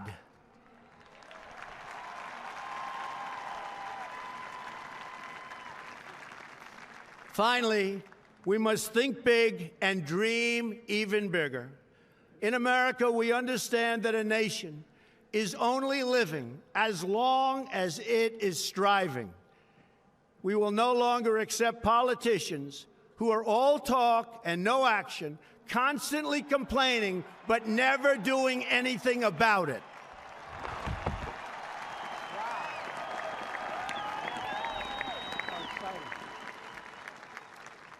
The time for empty talk is over. Now arrives the hour of action.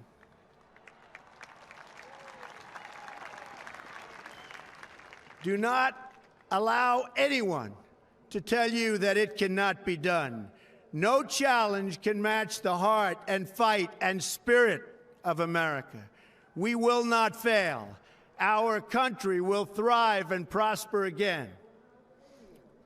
We stand at the birth of a new millennium, ready to unlock the mysteries of space, to free the earth from the miseries of disease, and to harness the energies, industries, and technologies of tomorrow. A new national pride will stir our souls, lift our sights, and heal our divisions. It's time to remember that old wisdom our soldiers will never forget, that whether we are black or brown or white, We all bleed the same red blood of patriots.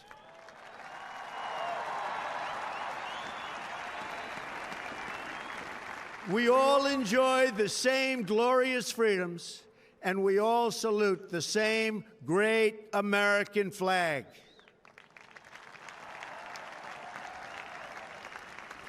And whether a child is born in the urban sprawl of Detroit or the windswept plains of Nebraska, they look up at the same night sky, they fill their heart with the same dreams, and they are infused with the breath of life by the same almighty Creator.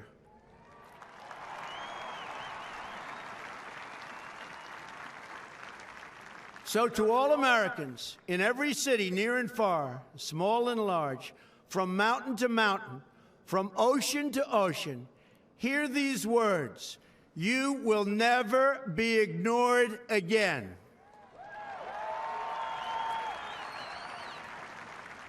Your voice, your hopes, and your dreams will define our American destiny. And your courage and goodness and love will forever guide us along the way. Together, we will make America strong again. We will make America wealthy again. We will make America proud again. We will make America safe again. And yes, together, we will make America great again. Thank you, God bless you, and God bless America. Thank you. God bless America. Additional funding is provided by the National Park Service, Department of the Army, the Corporation for Public Broadcasting, and by contributions to your PBS station from viewers like you. Thank you.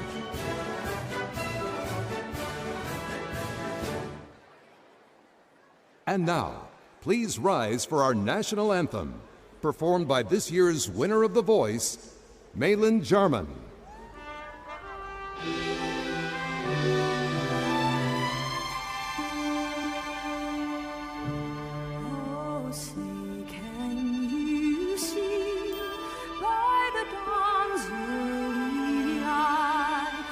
So proudly we hailed at the twilight's last gleaming, whose broad stripes and bright stars through the perilous fight o'er the ramparts we watched were so gallantly streaming, and the rockets around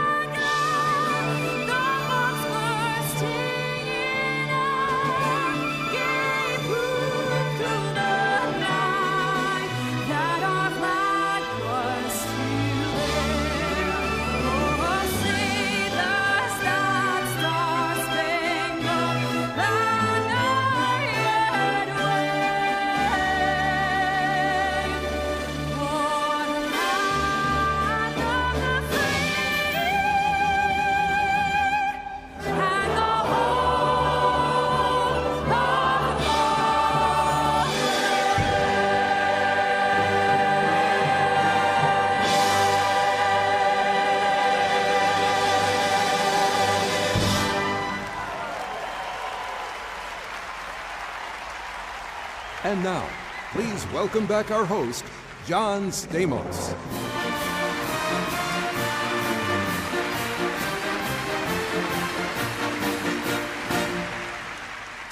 You know, most of my life, the 4th of July consisted of average fireworks and vegan burgers and turkey hot dogs. Hollywood for you. Then came along the chance to host a Capitol 4th, and I've never looked back. What makes this year extra special for me is I have a family of my own now. And being here makes me think about what it means to be an American and the values that Caitlin and I will pass on to our son, Billy Boy. Quick side note, I get the feeling that Billy Stamos is the one that Capitol 4th wanted, and I'm just here as his +1. I can't tell you how inspiring it is to me to look out and see all these beautiful faces, Thousands of families gather here tonight in every configuration, every color, every creed, but at the core of it all is heart, and that's what makes you family. I see a mosaic of different histories, generations, and traditions, all part of the fabric that makes us an American family. And my wife and my son, we have a heritage that spans from the Greek Isles to Ireland to the Philippines, but at the heart, we are family, just like yours, united by a love for one another, our patriotism, and our belief in this great country of ours. So to our children, let us inspire you with the best of our culture, kindness, and compassion to prepare you to build your own American dreams. And to one another, let's love each other as citizens, but also as a great big American family. Are we all family out here? I love it. Now, whether you're at home or you're here, I want everyone to stand up and wave your flags. Come on, son, stand up. You're on TV now. Let's go, boy. Come on. There we go. Stand up. Now, I would like everybody, now that you're on your feet, okay, it's time to join hands and start a love train. Our conductors are immortalized in the Rock and Roll Hall of Fame, and this #1 song reminds us all that no matter where we come from, we are all connected by love. Right, son? All aboard the love train with the OJs. Come on, let's ride. Let's ride it. Let's ride it. Everybody. Here we go. People all over the world join in. Love ride. Start a love train. This train. Love people ride. All over the world join in. Love ride. Start a love train. Love train. The next stop that we make will be England. Tell all the folks in Russia, China too. Well, now. Don't you know that it's time to get on board? Y'all sing and let this train keep on riding, riding on through. Well, people all over the world. You don't need no money, come on, train. Don't need no ticket. Ride this train, y'all. All of your brothers over in Africa. Tell all the folks in Egypt, Israel too. Well, now. Please don't miss this train at the station. 'Cause if you miss it, I feel sorry for you. Well, people all over the world, this train, y'all better come on, train, this train, you better y'all ride this train, well, let it ride, let it ride. You better let it ride. Let it ride. Get on, y'all. People all over the world, come on. Come on. Going over to y'all ride. Come on. Yeah, I'm going to Japan, y'all. Come on. Pakistan. We're making love round the world, y'all. Come on. Don't you wanna ride? Come on, let me hear you sing it. Don't you wanna ride? Don't you wanna ride? Don't you wanna ride? Come on, let me hear you sing it. Don't you wanna ride? It's love train. This train.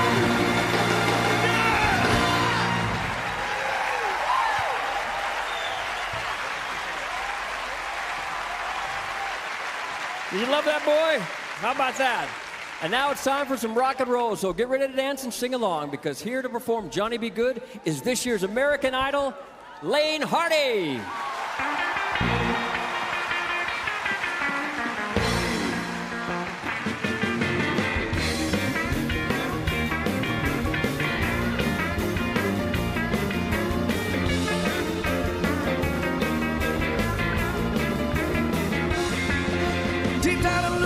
up close to New Orleans, way back up in the woods among the evergreens. Stood a log cabin made of earth and wood, where lived a country boy named Johnny Good. He never ever learned to read or write so well, but he could play the guitar just like a ringing bell. Go, go, go, Johnny, go, go, go, Johnny, go, go, go, Johnny, go, go, go, Johnny, go, go, Johnny be good. He used to carry his guitar and a gun in his sack, go sit beneath the tree by the railroad track. The engineers would see him sitting in the shade, strumming with the rhythm that the drivers made. People passing by, they would stop and say, oh my, that little country boy sure could play. Go, go, go, Johnny, go, go, go, Johnny, go, go, go, Johnny, go, go, go, Johnny, go, go, Johnny be good.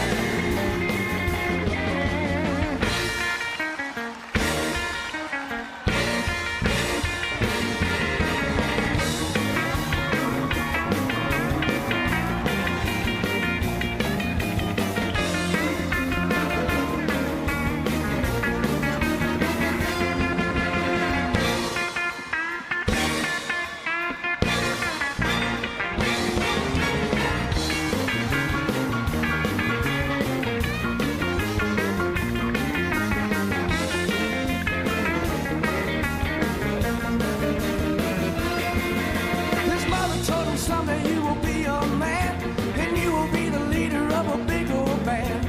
Many people coming from miles around to hear you play your music till the sun goes down. Maybe someday your name will be in lights saying, Johnny be good tonight. Go, go, go, go. Go, Johnny, go, go. Go, Johnny, go, go. Go, Johnny, go, go. Go, Johnny, go, go. Johnny be good.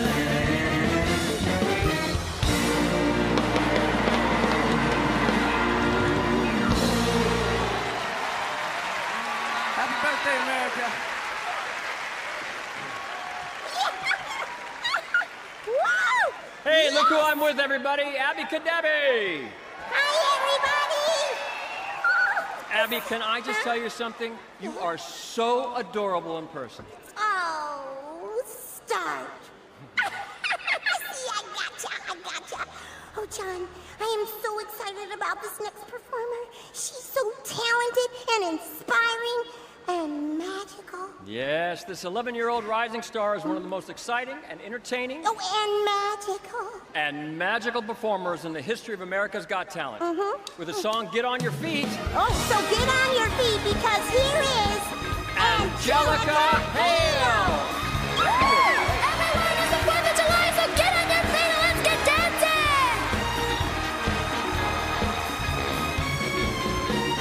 You say, I know, it's a waste of time. There's no use trying.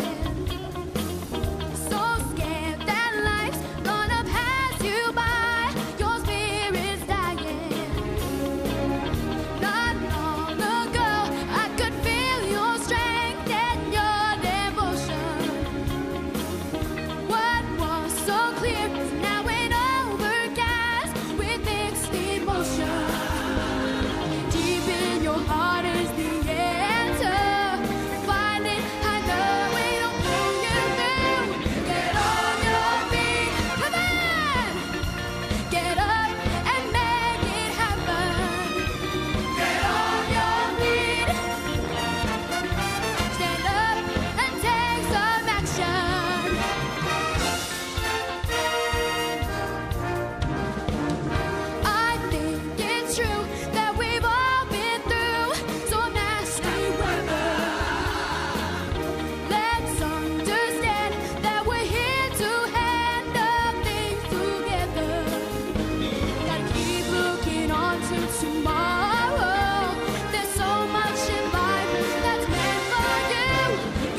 All right, don't forget, we're just minutes away from the best fireworks display in America.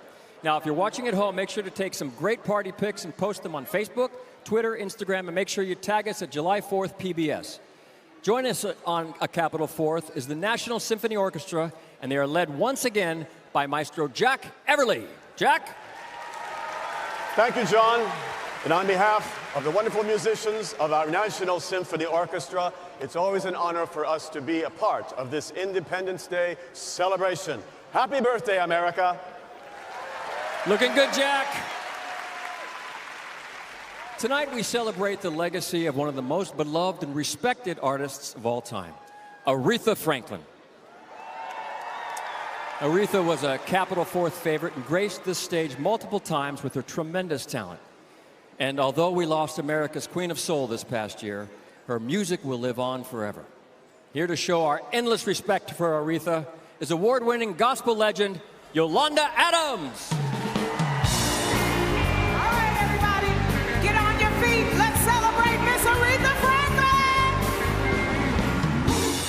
What you want, baby, I got it. What you need, you know I got it. All I'm asking is for a little respect when you get home, mister. When you get home, just a little bit, yeah, just a little bit. Ain't gonna do you wrong while you go.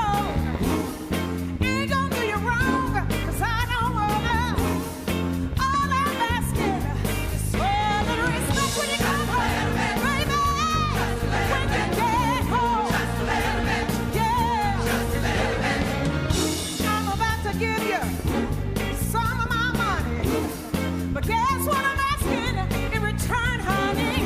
You give me what's proper when you get home. When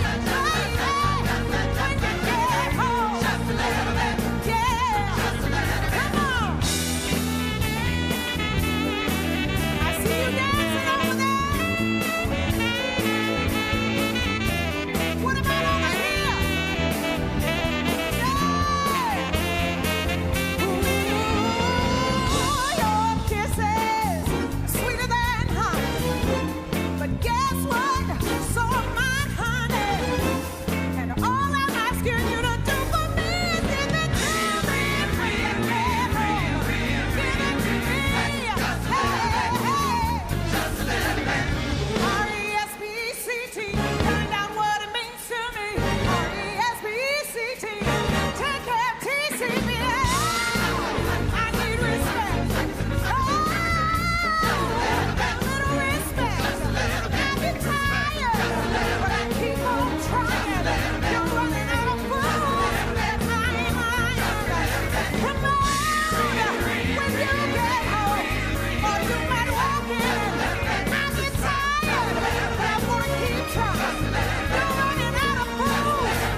Hey, look at the three of us up here together. Oh, yeah, the closet trio, Bert, Ernie, and Uncle Jesse. Hey, I like that. That has a nice ring to it. Well, people might not know this, but we've been friends a long time. Take a look at this picture. I was 7 years old, I think, in that picture. Oh, would you look at that? Ernie, you haven't changed a bit. Oh, gee, Bert, you haven't changed a bit. Oh, go on, No, it's true. You Ernie. look great. And I haven't changed a come bit on. yet either, have I, guys? Okay, Well, so I think maybe it's we about should our introduce next the next act. performance, yeah. All right. Here with American Knights is Lee Brice.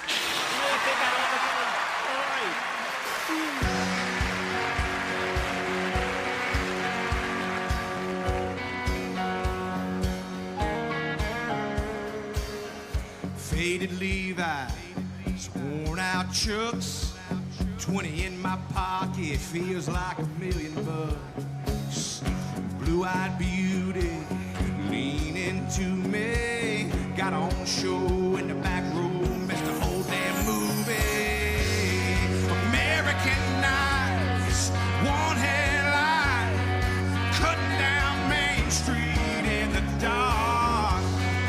Muscle shows, muscle cars, earning our stripes underneath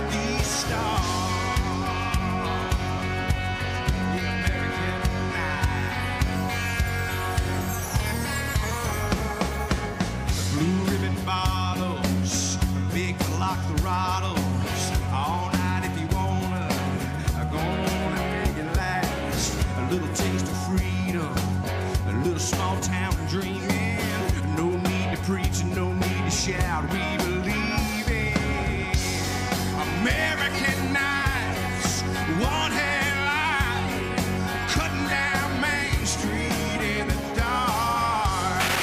Muscle shows, muscle cars, earning our stripes underneath these stars. American night.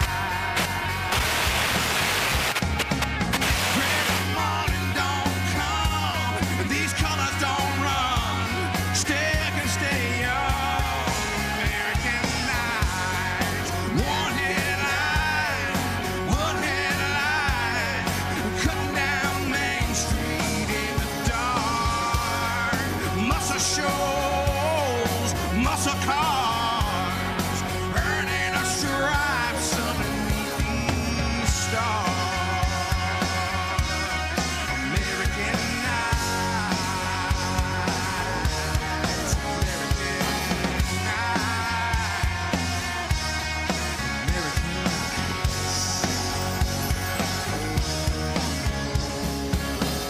Faded Levi's, worn out shirts, a 20 in my pocket feels like $1,000,000.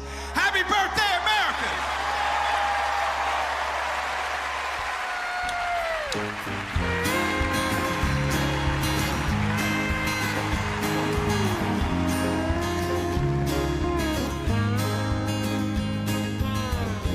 Headed out to California, gone west to see the sun. There's a fortune here if you got time, but I found mine buried in the golden hair she spun. Sailing off to search the islands. Yeah, gone west for something. Found Pontiolo and Weaver Riders, chose neither. But the sweetest sugar cane they grew. I've gone west, rolling down the highway like a tumbleweed. I've gone west, where the canyons fall into the deep blue sea.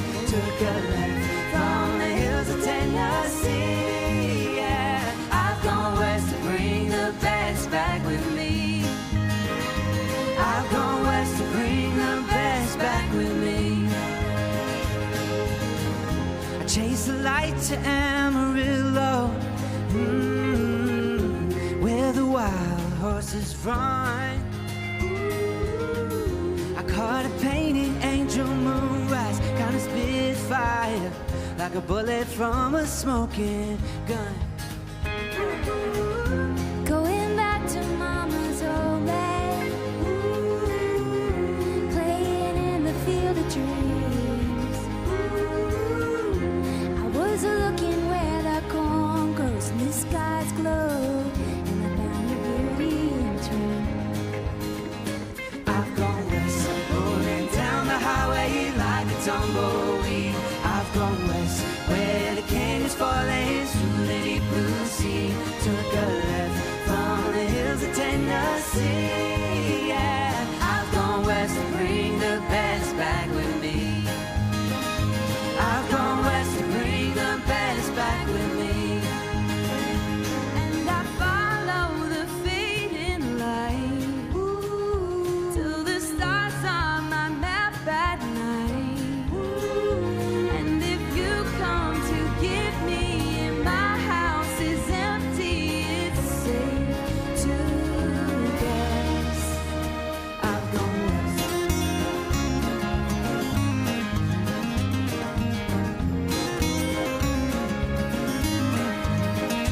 I've gone west, rolling down the highway like a tumbleweed. I've gone west, where the canyons fall into the deep blue sea. Took a left from the hills of Tennessee. Yeah, I've gone west to bring the best back with me. I've gone west to bring the best back.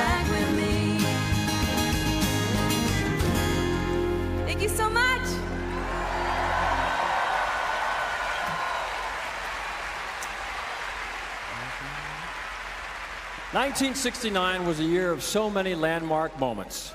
The moon landing, Woodstock, I turned 6 and grew my first mullet, and America was introduced to the cast of Sesame Street on PBS.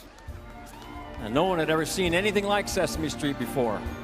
Big Bird, Oscar the Grouch, Cookie Monster, Bert and Ernie, they made learning fun and entertaining, teaching kids their numbers and their colors and their letters, providing lessons about caring and sharing, about the importance of friendship and all the different ways people come together as community and as family.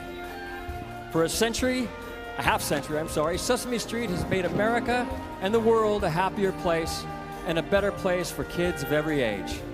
And that's because Sesame Street is a place where the air is sweet and people, monsters, animals, and even grouches live together.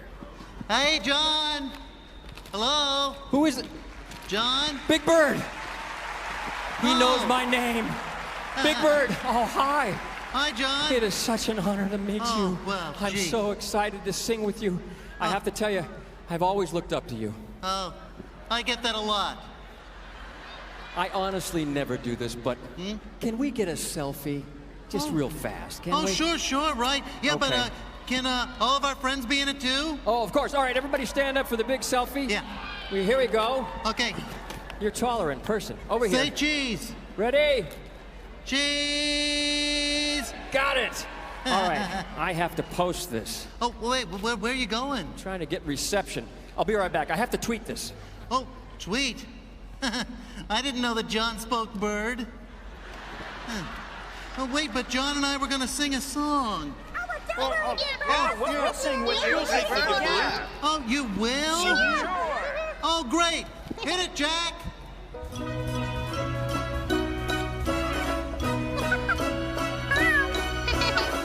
Sunny day, sweeping the clouds away.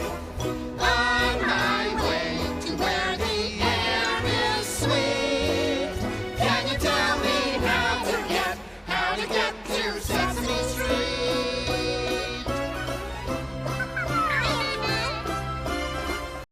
Come and play, everything's A-okay. Friendly neighbors there, that's where we meet. Can you tell me how to get to Sesame Street? Oh, Sesame Street is such a wonderful place. But you know what?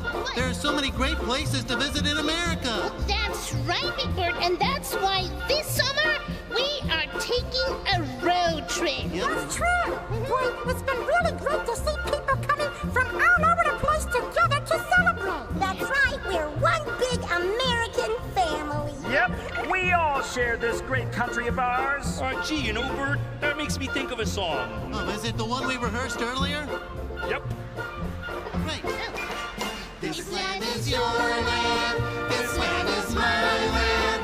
From California to New York Island, from the Redwood Forest to the Gulf Stream waters.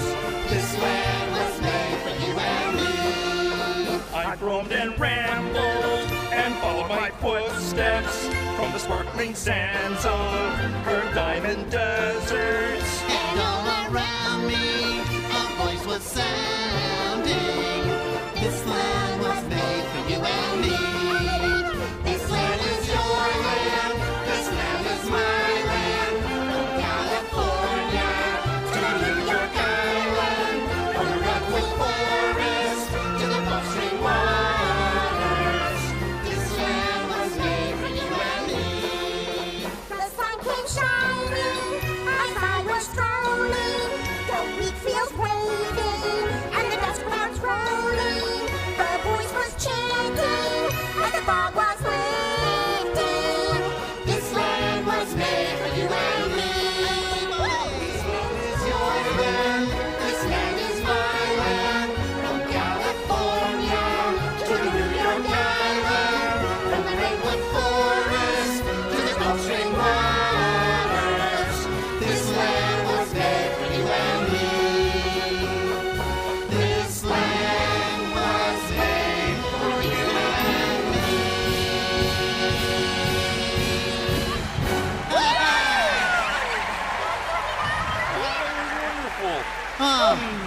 so great singing with friends. Oh, wait a minute. Where'd John go? Oh, guys, keep singing. John! Okay, Big Bird. John! All right, gee whiz. Have to keep singing. Hey, my picture with Big Bird went viral. Where's Big Bird? I'm ready to sing our song. What song are we going to sing? Well, Mr. John, do you know Yankee Doodle Dandy? Do I know it? It's my favorite. Oh, no, look at all these kids here. I got to get my kid. If I don't get my kid out here, he'll be so mad at me for life. Let me go get Billy. I'll be right back. John! Don't start without me. John Juanito! Billy! Why does the host keep running off suddenly, abruptly, and just like that? I don't know, but what did he say when he left? I think he said to start without him. Then hit it, Maestro! I'm a Yankee Doodle Dandy, a Yankee Doodle Doodle kind, a real one nephew of my Uncle Sam, born on the 4th of July. That's today. I'm a Yankee Doodle sweetheart, she's my Yankee Doodle joy. Yankee Doodle went to London just to ride the ponies. I am a Yankee Doodle boy.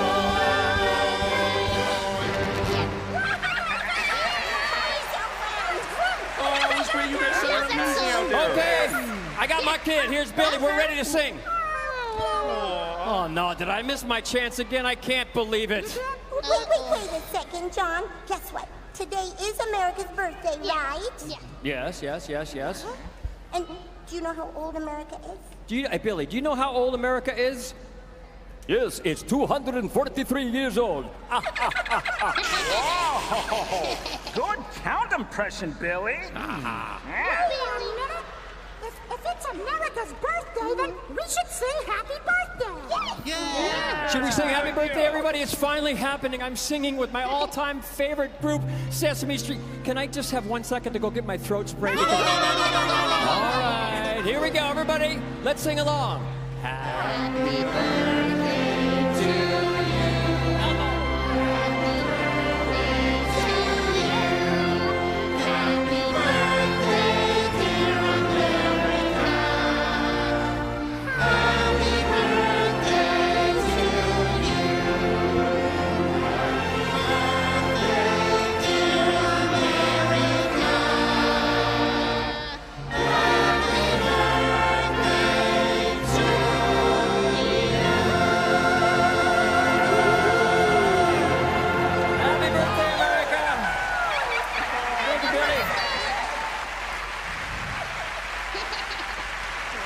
Good job, son.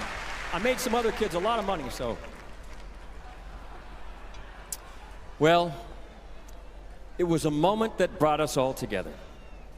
A pioneering moment in history, an iconic image that endures in the minds of all who saw it. July 20th, 1969. The day when Neil Armstrong became the first human being to step foot on the moon.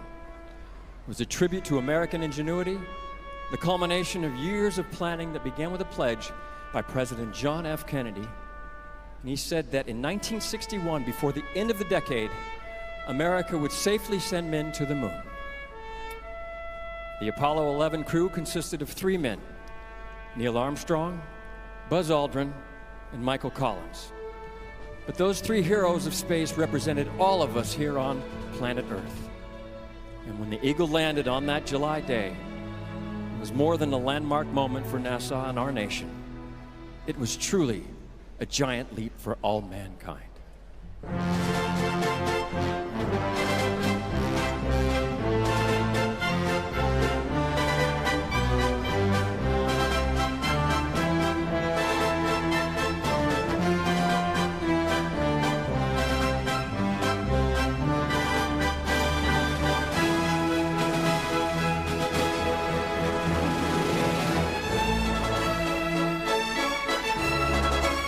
Minus 10, 9, 8.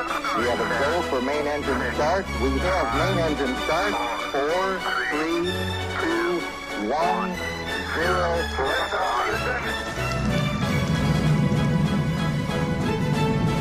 Liftoff. We have a liftoff. 32 minutes past the hour. Liftoff on Apollo 11.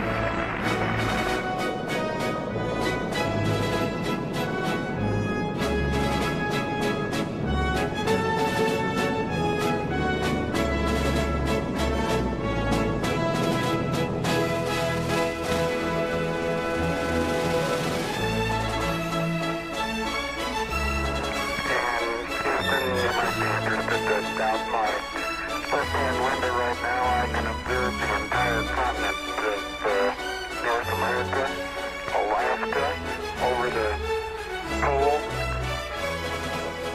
We're about 5 minutes away from ejection of the lunar module.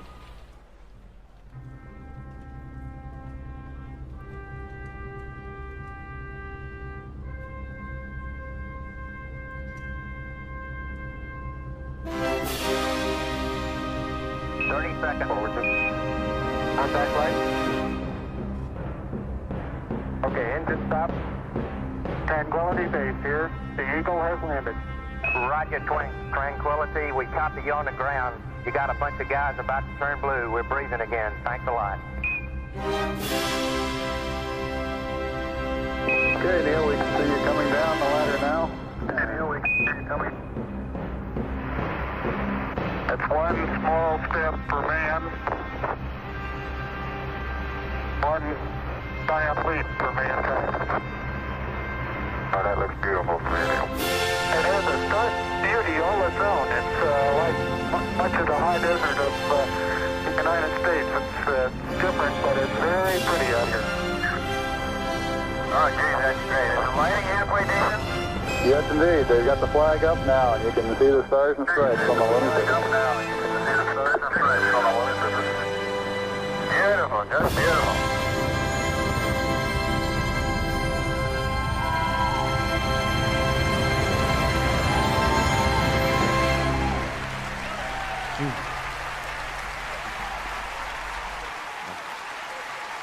Liberty and freedom are words we wear on t-shirts to reflect American pride.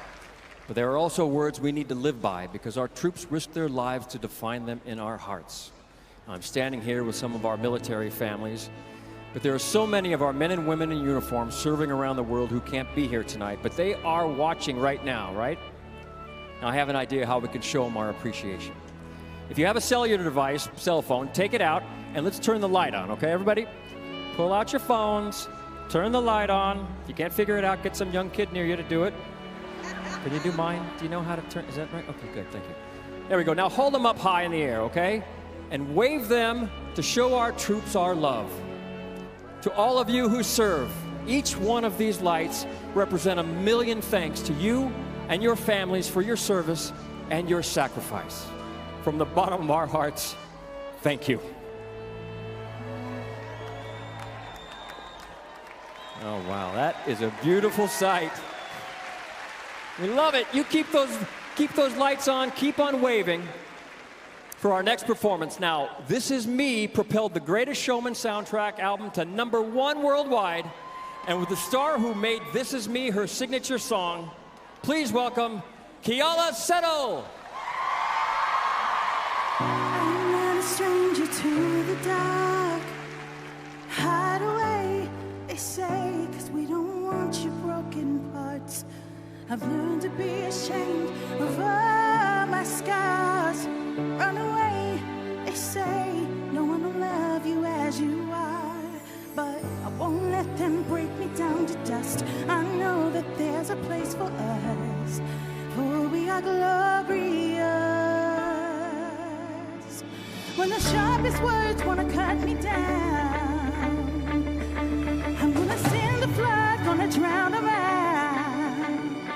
I am brave, I am bruised, I am who I'm meant to be.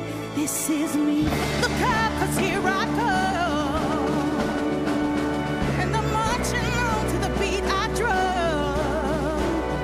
I'm not scared to be seen. I make no apologies. This is me. You know the song. Sing with me.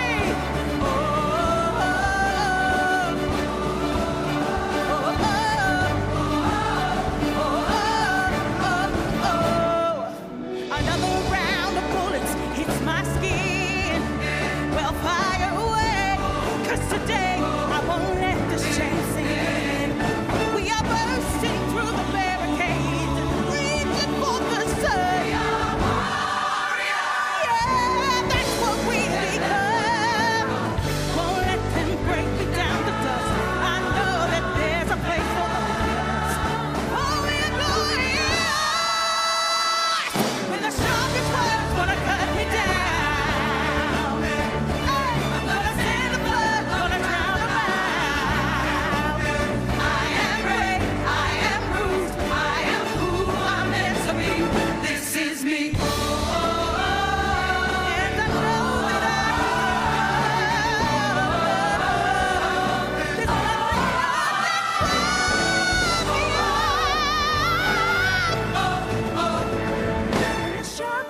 just wanna cut me down.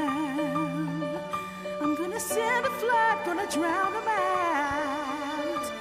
This is brave, this is bruised, this is who I'm meant to be. This is me.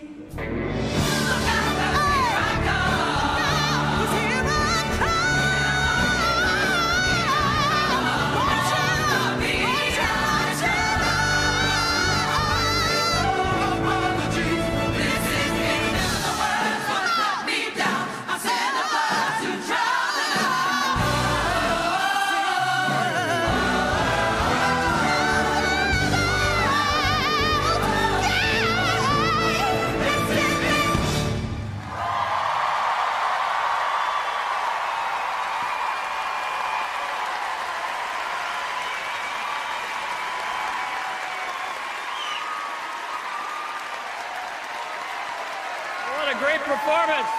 I love you, Kiala.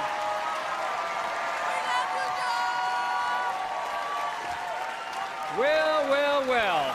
What do we have next? Oh, we have a lot of great stuff coming up. I hope you're getting ready for the fireworks because they're just moments away. Now, our next performer is a world-renowned, award-winning electronic violinist who has over 2 billion views on YouTube. So start tagging, friending, liking, and sharing. Here to perform the upside from her upcoming album, Artemis. Please welcome Lindsay Sterling.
The Tony Award-winning musical Beautiful has been a must-see Broadway show for many, many, many, many, many, many, many years.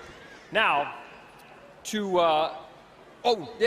my great honor right now to introduce the woman whose story and songs are brought to life in that musical every night. Ladies and gentlemen, the legendary Carole King.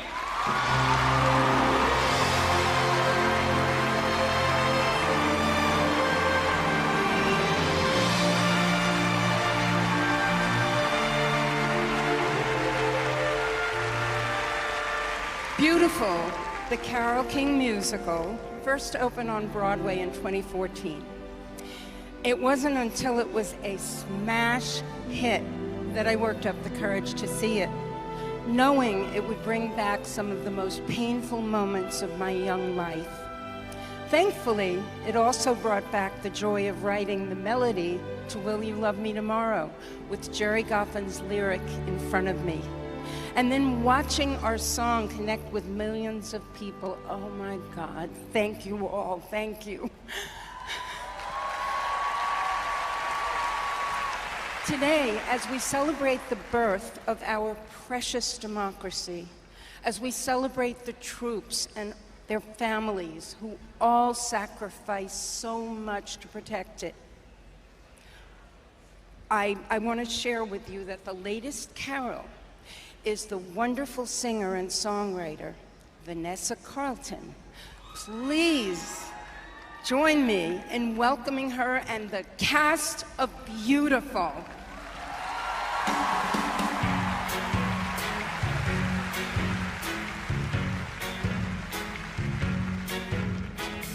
They say the neon lights are bright on Broadway. On Broadway.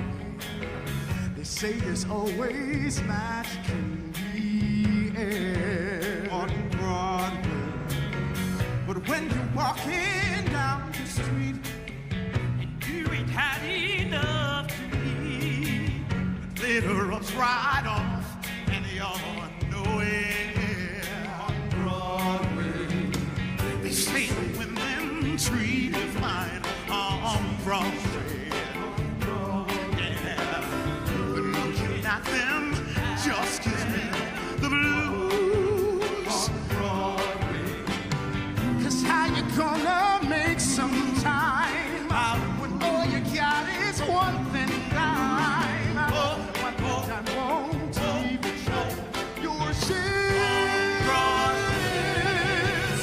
On Broadway. Everybody's doing grand. Come on, baby, do the locomotion. I know you get to like it if you give it a chance now. Come on, baby, do the locomotion. Do it nice and easy now. Don't lose control. A little bit of rhythm and a lot of soul. So come on, do the locomotion with me. Everybody ready? Let's catch that train.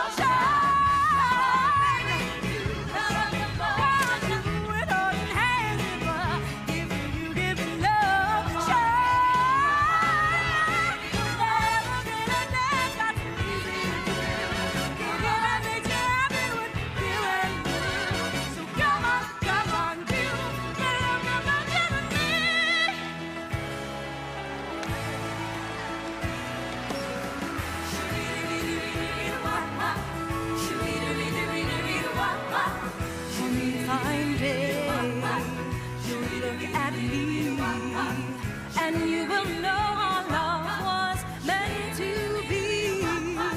One fine day, you're gonna want me for your girl. Oh, I know you're the kind of boy who only wants to run around. Only wants to run around. I'll keep waiting, and someday, darling, you'll come to me. You want to settle down.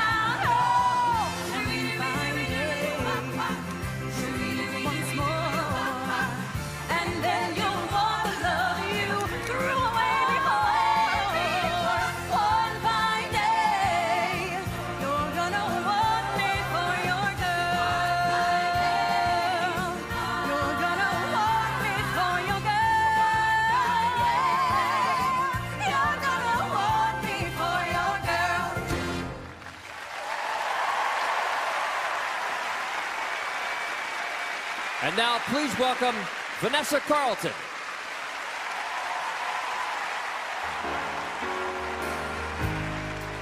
Looking out on the morning rain,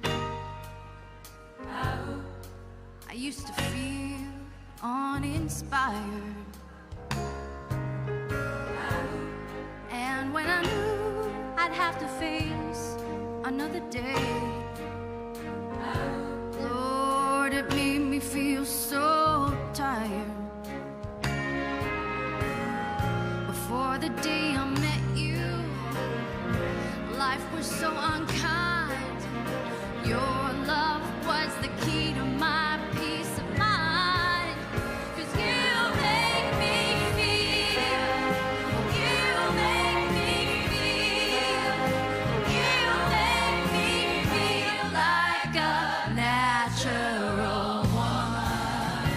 You make me feel, you make me feel, you make me feel like a natural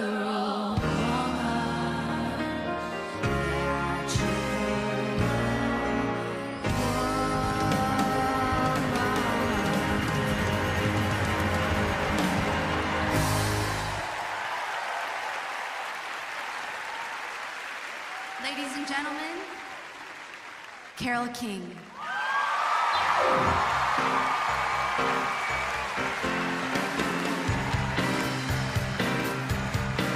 I feel the earth move under my feet. I feel the sky tumbling down. Yeah, I feel my heart start to trembling whenever you're around. Ooh, baby, when I see your face, mellow as the month of May. Ooh, darling.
mexicanas,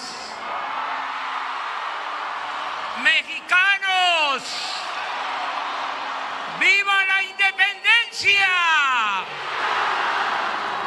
¡Viva Miguel Hidalgo y Costilla! ¡Viva José María Morelos y Pavón! ¡Viva Josefa Ortiz de Domínguez! ¡Viva Ignacio Allende! ¡Viva Leona Vicario! ¡Vivan las madres y los padres de nuestra patria! ¡Vivan los héroes anónimos! ¡Viva el heroico pueblo de México! ¡Vivan las comunidades indígenas! ¡Viva la libertad!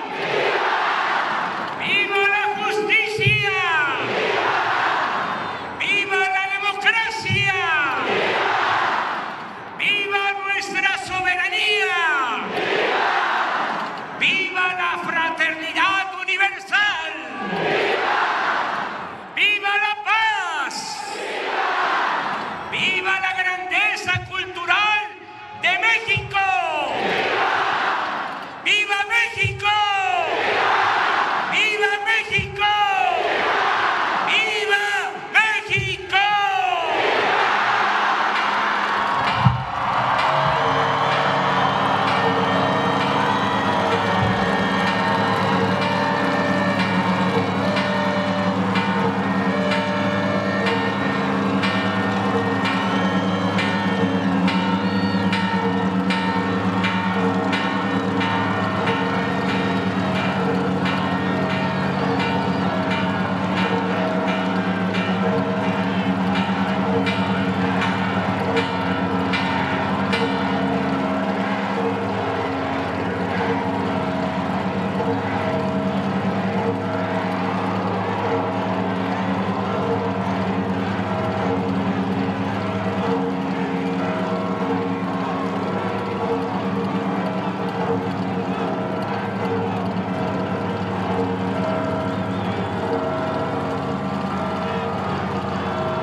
It's time for some more patriotic music, accompanied by members of our military. Here is multiple Tony Award nominee, Laura Osnes.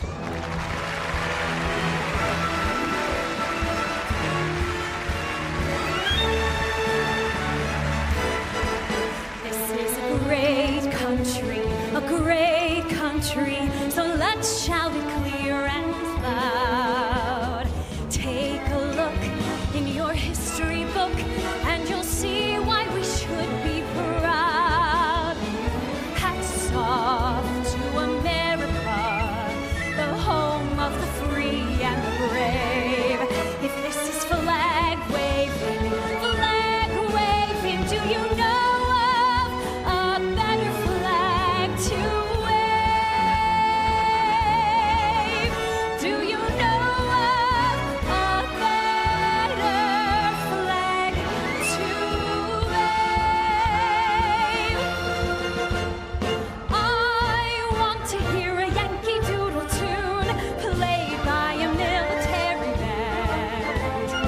I want to hear a Yankee Doodle tune, the only music I can understand. Hey, Sousa, won't you write another march? Yours is just a melody divine. You may have your William Tell, your Faust and Lohengrin as well, but I'll take a Yankee Doodle tune for mine. Ladies and gentlemen, the United States Army Band, Pershing's Own.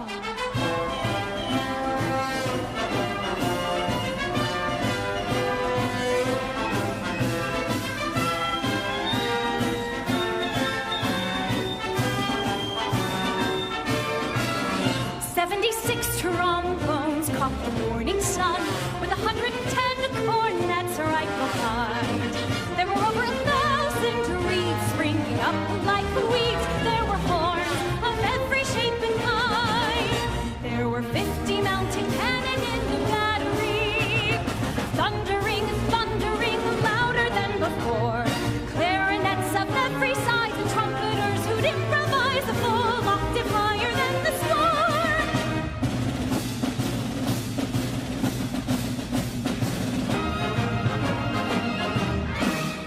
76 trombones hit the counterpoint, while 110 cornets played the air. Then I modestly took my place as the one and only bass, as I hop high, hop high, hop high, up and down the square.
This birthday party is not over yet. Later tonight, there'll be an encore presentation of a Capitol Fourth on most PBS stations. And now, here to perform America the Beautiful, please welcome Vanessa Williams.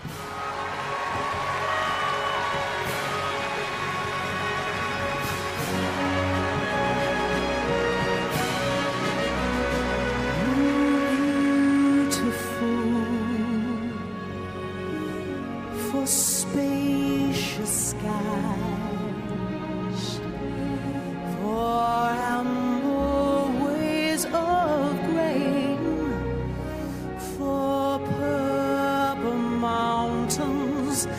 majesty above the fruited plains.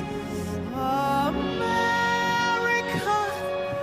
America, God shed his grace on thee and crown thy good with brotherhood from sea to shining sea.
That it sees beyond the years, thine alabaster cities gleamed, and in thy human tears, America, America, God shed his grace on thee and crowned my good with brotherhood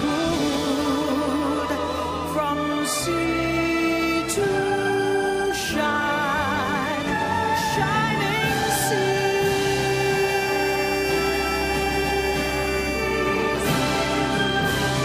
From sea to shining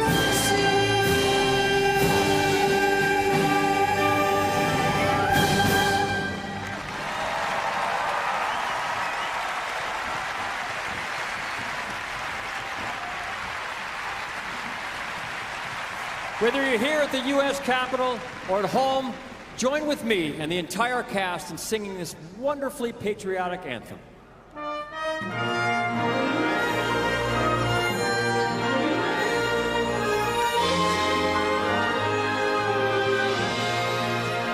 Does that look weird? God bless America, land that I love. Stand beside her and guide her through the night with the light from above. From the mountains to the prairies to the oceans white with foam. God bless America, my home sweet home. God bless America, my home sweet home. All right, everybody, please sing along with us. Here we go.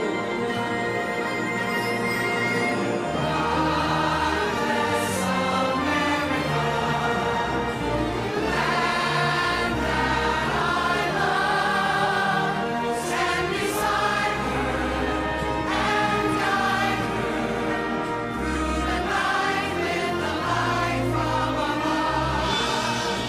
From the mountains to the prairies to the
that didn't move you, nothing will. It was my honor to host tonight's and to be part of America's 243rd birthday party. And remember, after the show, there'll be an encore performance of A Capital Fourth on most PBS stations. And we have more fireworks and more music coming up. Thank you for joining us once again. We'll be back next year for the big 40th anniversary of A Capital Fourth. This is truly America's National Independence Day celebration, and in the words of the great John Adams, independence forever. Thank you for watching, and God bless America.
For comments, suggestions, and information, visit us at pbs.org/Capital Fourth and join the conversation on Facebook and Twitter.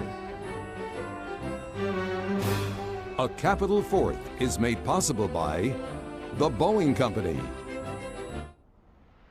Thank you is what we say,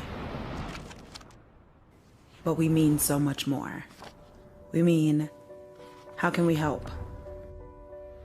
We mean, what can we do?